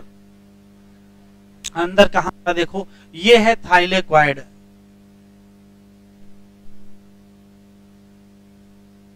तो थाइलेक्वाइड का ये है ल्यूमेन। बताओ ऑक्सीजन ल्यूमेन में गिरेगी कि थाइलेक्वाइड के बाहर? तो स्ट्रोमा होगा, वहां गिरेगी। ल्यूमेन में क्वेश्चन है, इसी पैराग्राफ में आगे क्वेश्चन दिया हुआ है। तो ये जो ऑक्सीजन निकलेगी वो अंदर ल्यूमेन में गिरेगी, और प्रोटॉन कहां गिरेंगे? वो भी अंदर गिरेंगे। क्यों? क्योंकि जो ये सिस्टम है ये अंदर की तरफ पाया जाता है। तो जो मेम्ब्रेन में अंदर की तरफ पाया जाएगा, इसी नाते प्रोटॉन और ऑक्सीजन कहां गिरे? ल्यूमेन में। और अगर ये बाहर की तरफ होता तो कहां जाते? बाहर। तो जरा बताओ, वाटर की स्प्लिटिंग से जो प्रोटॉन और ऑक्सीजन रिलीज होगी वो ल्यूमेन में गिरेगी कि स्ट्रोमा में? ल्यूमेन में। क्यों? क्योंकि जो PS2 है वो अंदर की तरफ है, और अगर वही मेम्ब्रेन में बाहर की तरफ होता तो क्या होता? बाहर गया था। सुन लीजिए फिर लिखिएगा, क्वेश्चन यहां बहुत सारे हैं। किसी भी क्लोरोप्लास्ट के मेम्ब्रेन सिस्टम में मेन है ग्रेना लैमेली, ग्रेना जो थाइलेक्वाइड है, उसकी मेम्ब्रेन पर इलेक्ट्रॉन का फ्लो होता है एक कैरियर से दूसरे कैरियर, उसी को कहते हैं इलेक्ट्रॉन ट्रांसपोर्ट सिस्टम। हाँ, इलेक्ट्रॉन ट्रांसपोर्ट सिस्टम में पहले कौन काम करेगा? PS2। फिर कौन काम करेगा? PS1। 680 की लाइट आई, PS2 काम किया, इलेक्ट्रॉन निकला, एक्सेप्टर को गया, उसने साइटोक्रोम को दिया, उसने प्लास्टोसाइनिन को दिया, उसने PS1 को दिया। PS1 से भी निकला, एक्सेप्टर तक गया, फाइनली NADP+ तक गया, और वो रिड्यूस करके NADPH2 में कन्वर्ट हो गया। बात खत्म। इस फ्लो ऑफ इलेक्ट्रॉन को कहते क्या है? जेड। तो जेड दिख रहा होगा, बस ये जेड ऐसे नहीं, ये जेड ऐसे लिखा हुआ है, ठीक है, कोई बात नहीं। इसको आप ऐसे कर दीजिए, अभी जेड हो जाएगा, ठीक। तो ये जेड स्कीम है। बस ये जेड स्कीम कब बनेगी? तो जब ये सारे लोग लाइन से रखे होंगे तभी तो जेड बनेगी। तो जेड स्कीम कब बनेगी? जब सब लोग सीरीज में रखे होंगे according to the redox potential. Flow बहुत इंपॉर्टेंट है। PS1-2 से चलेंगे, पहले क्या होगा? अप हिल, फिर क्या होगा? डाउन हिल, फिर अप हिल, और फिर तो फाइनली क्या है? डाउन हिल है, ठीक है। एक आखिरी सवाल, PS1 का इलेक्ट्रॉन की भरपाई कौन करेगा? PS2। और PS2 के इलेक्ट्रॉन की भरपाई कौन करेगा? क्या करेगा? वाटर। वाटर कहां टूटेगा? PS2 पर टूटेगा कि PS1 पर? PS2 पर टूटेगा। तो इसी नाते फिर ऑक्सीजन कहां रिलीज होगी?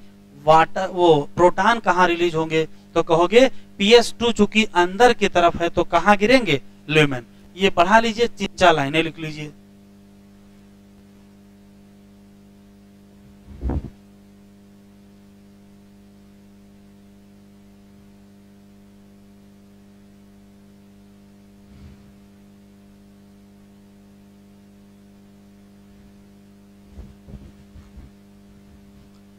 अगले लेक्चर पर पढ़ेंगे हम लोग क्या?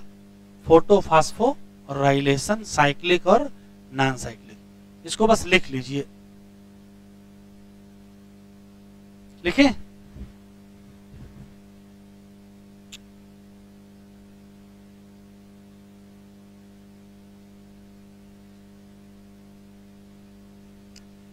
चलिए, इलेक्ट्रॉन ट्रांसपोर्ट ओवर कहां, मेम्ब्रेन सिस्टम, और इसी का रिजल्ट क्या होगा, NADPH की सिंथेसिस होगी। अगर फ्लो ऑफ इलेक्ट्रॉन पूछा जाए तो पूरा फ्लो बता डालिए। PS2 से शुरू करिएगा।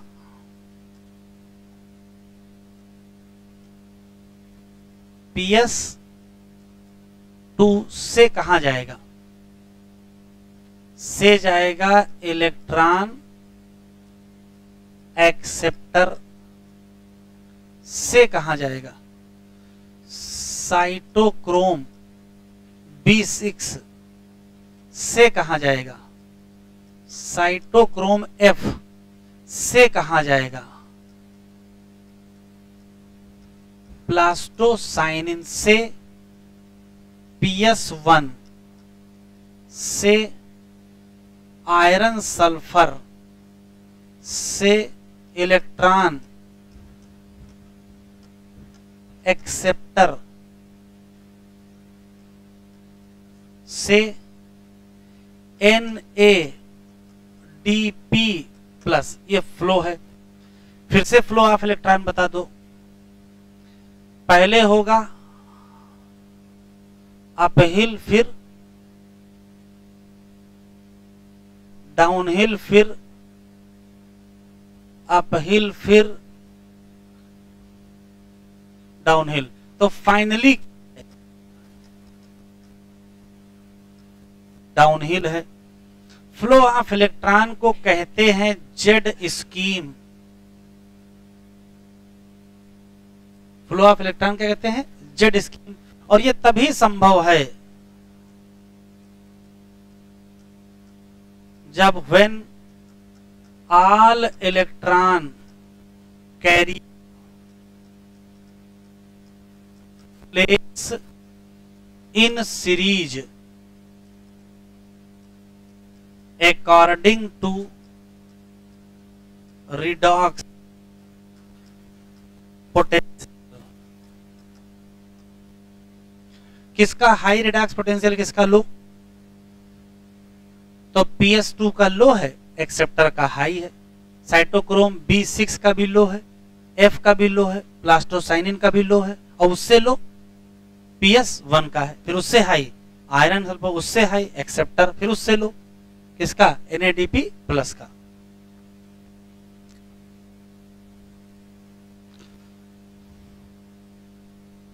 सब सवाल ही सवाल हैं।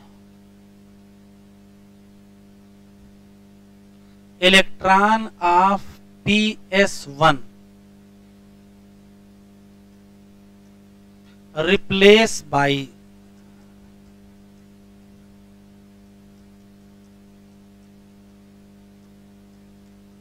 Electron of PS2। कोई दिक्कत तो नहीं।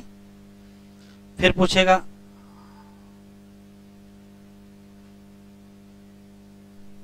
Electron of PS2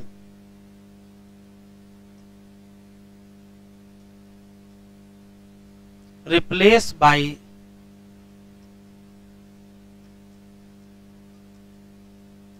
electron of water splitting. फिर पूछेगा वाटर स्प्लिटिंग कहां होती है,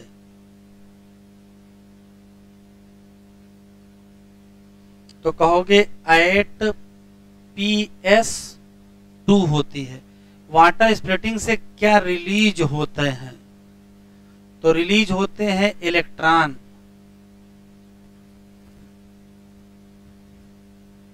प्रोटॉन और क्या, ऑक्सीजन। ये प्रोटॉन और ऑक्सीजन कहां गिरेंगे, release in lumen of thylakoid. और क्यों? इसका बिकाज भी पूछा गया है, क्यों? तो जो PS2 है वो कहां है? अंदर की तरफ है। Because PS2 located inner side. सोच के बताएंगे। NADP प्लस रिड्यूस होता है NADPH2 में by electron of option PS1, option PS2, option water.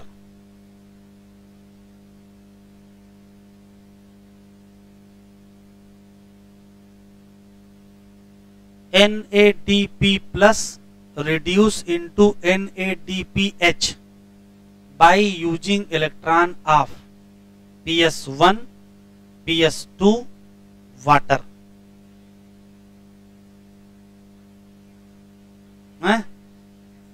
पक्का? PS1 होगा, 2 नहीं होगा भैया। PS1 वाला वहां यूज हुआ, तभी तो वो नाराज हो गया कि हमारा इलेक्ट्रॉन वापस करो, तो PS2 ने दिया, फिर वो नाराज हो गए तो वाटर ने दिया। ऐसा थोड़े कि यहां से लिए वहां दिए हैं, ऐसा नहीं है। इनका चला गया, अपना मांग रहे हैं, तो कौन दे दिया? PS2। आखिरी line,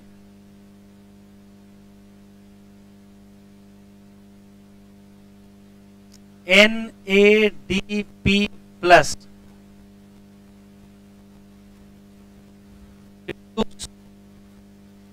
into NADPH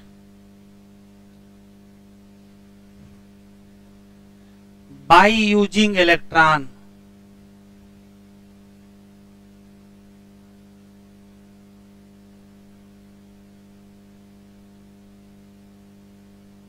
of PS1।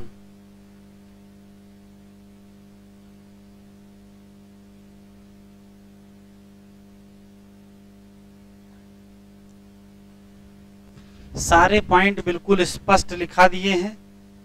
आज के लेक्चर को आज रिवाइज जरूर कर लीजिएगा, एक बार दोबारा पढ़ लीजिएगा। अगर आज ही लेक्चर रिवाइज कर लिए तो 4-5 महीने चाहे न रिवाइज करिएगा, ये भूलेगा नहीं। आज लेकिन इसको जरूर रिवाइज करिएगा। और नर्सरी के स्कूल की तरीके से जूता मोजा कॉपी किताब सब पैक ना करिए, ठीक है? अभी NCERT पढ़ लीजिए तब भागिए। हमको समझ नहीं आता आखिर कहाँ जाना है, हा? जैसे लग रहा है क्लास में नहीं कहीं और बैठे हैं। शुरू करें? यह छाप लियो।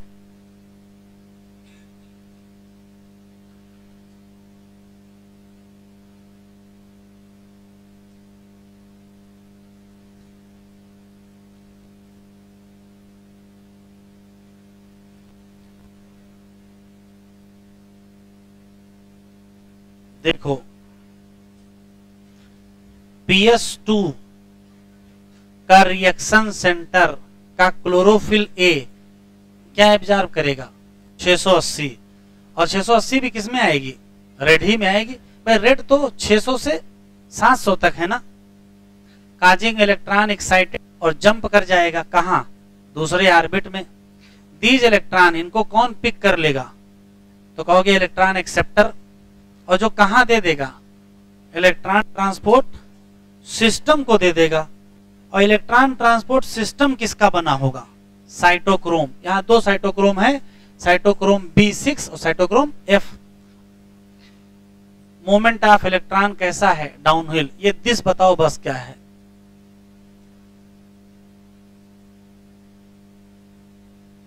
एनसीईआरटी में दिस बहुत खतरनाक लिखे हैं। ये कौन सा दिस है? ये है इलेक्ट्रॉन एक्सेप्टर से इलेक्ट्रॉन ट्रांसपोर्ट सिस्टम के साइटोक्रोम को जब जाएगा तो क्या होगा? Down hill. In term of oxidation reduction या रिडक्स पोटेंशियल, मतलब इसका हाई है, इलेक्ट्रॉन यूज नहीं होगा, वो पास हो जाएगा और इलेक्ट्रॉन ट्रांसपोर्ट चेन में and pass on to the pigment system 1, finally वहां पहुंचेगा। साथ में इलेक्ट्रॉन उस रिएक्शन सेंटर से एक्साइट हो जाएगा और वो भी रिसीव, कब, जब वो रिसीव करेगा रेड लाइट वेवलेंथ कितनी 700, और अपने इलेक्ट्रॉन को ट्रांसफर कर देगा किसको, एक और एक्सेप्टर मॉलिक्यूल, जो कहां पाया जाएगा हाई रिडक्स, मतलब फिर से अपहिल होगा, ये इलेक्ट्रॉन मूव करेगा डाउनहिल अगेन, दिस टाइम ये मॉलिक्यूल कहां पहुंचेगा इलेक्ट्रॉन NADP+, और जैसे उसमें इलेक्ट्रॉन जुड़ा ये क्या कर जाएगा, रिड्यूस कर जाएगा NADP+ किसमें, तो देखिए कभी जल्दी जल्दी में इतना लिखते हैं NADPH लिखते हैं और कभी NADPH+H+ लिखते हैं। This whole scheme of transfer of electron starting from PS2, पहले क्या करेंगे अपहिल, कहाँ जाओगा एक्सेप्टर, फिर क्या होगा downhill to electron transport chain to कहाँ PS1, फिर एक्साइटेशन, फिर ट्रांसफर करेंगे एक्सेप्टर, फाइनली क्या होगा डाउनहिल किसको रिड्यूस करेगा किसमें, इसको कहोगे क्या जेड स्कीम।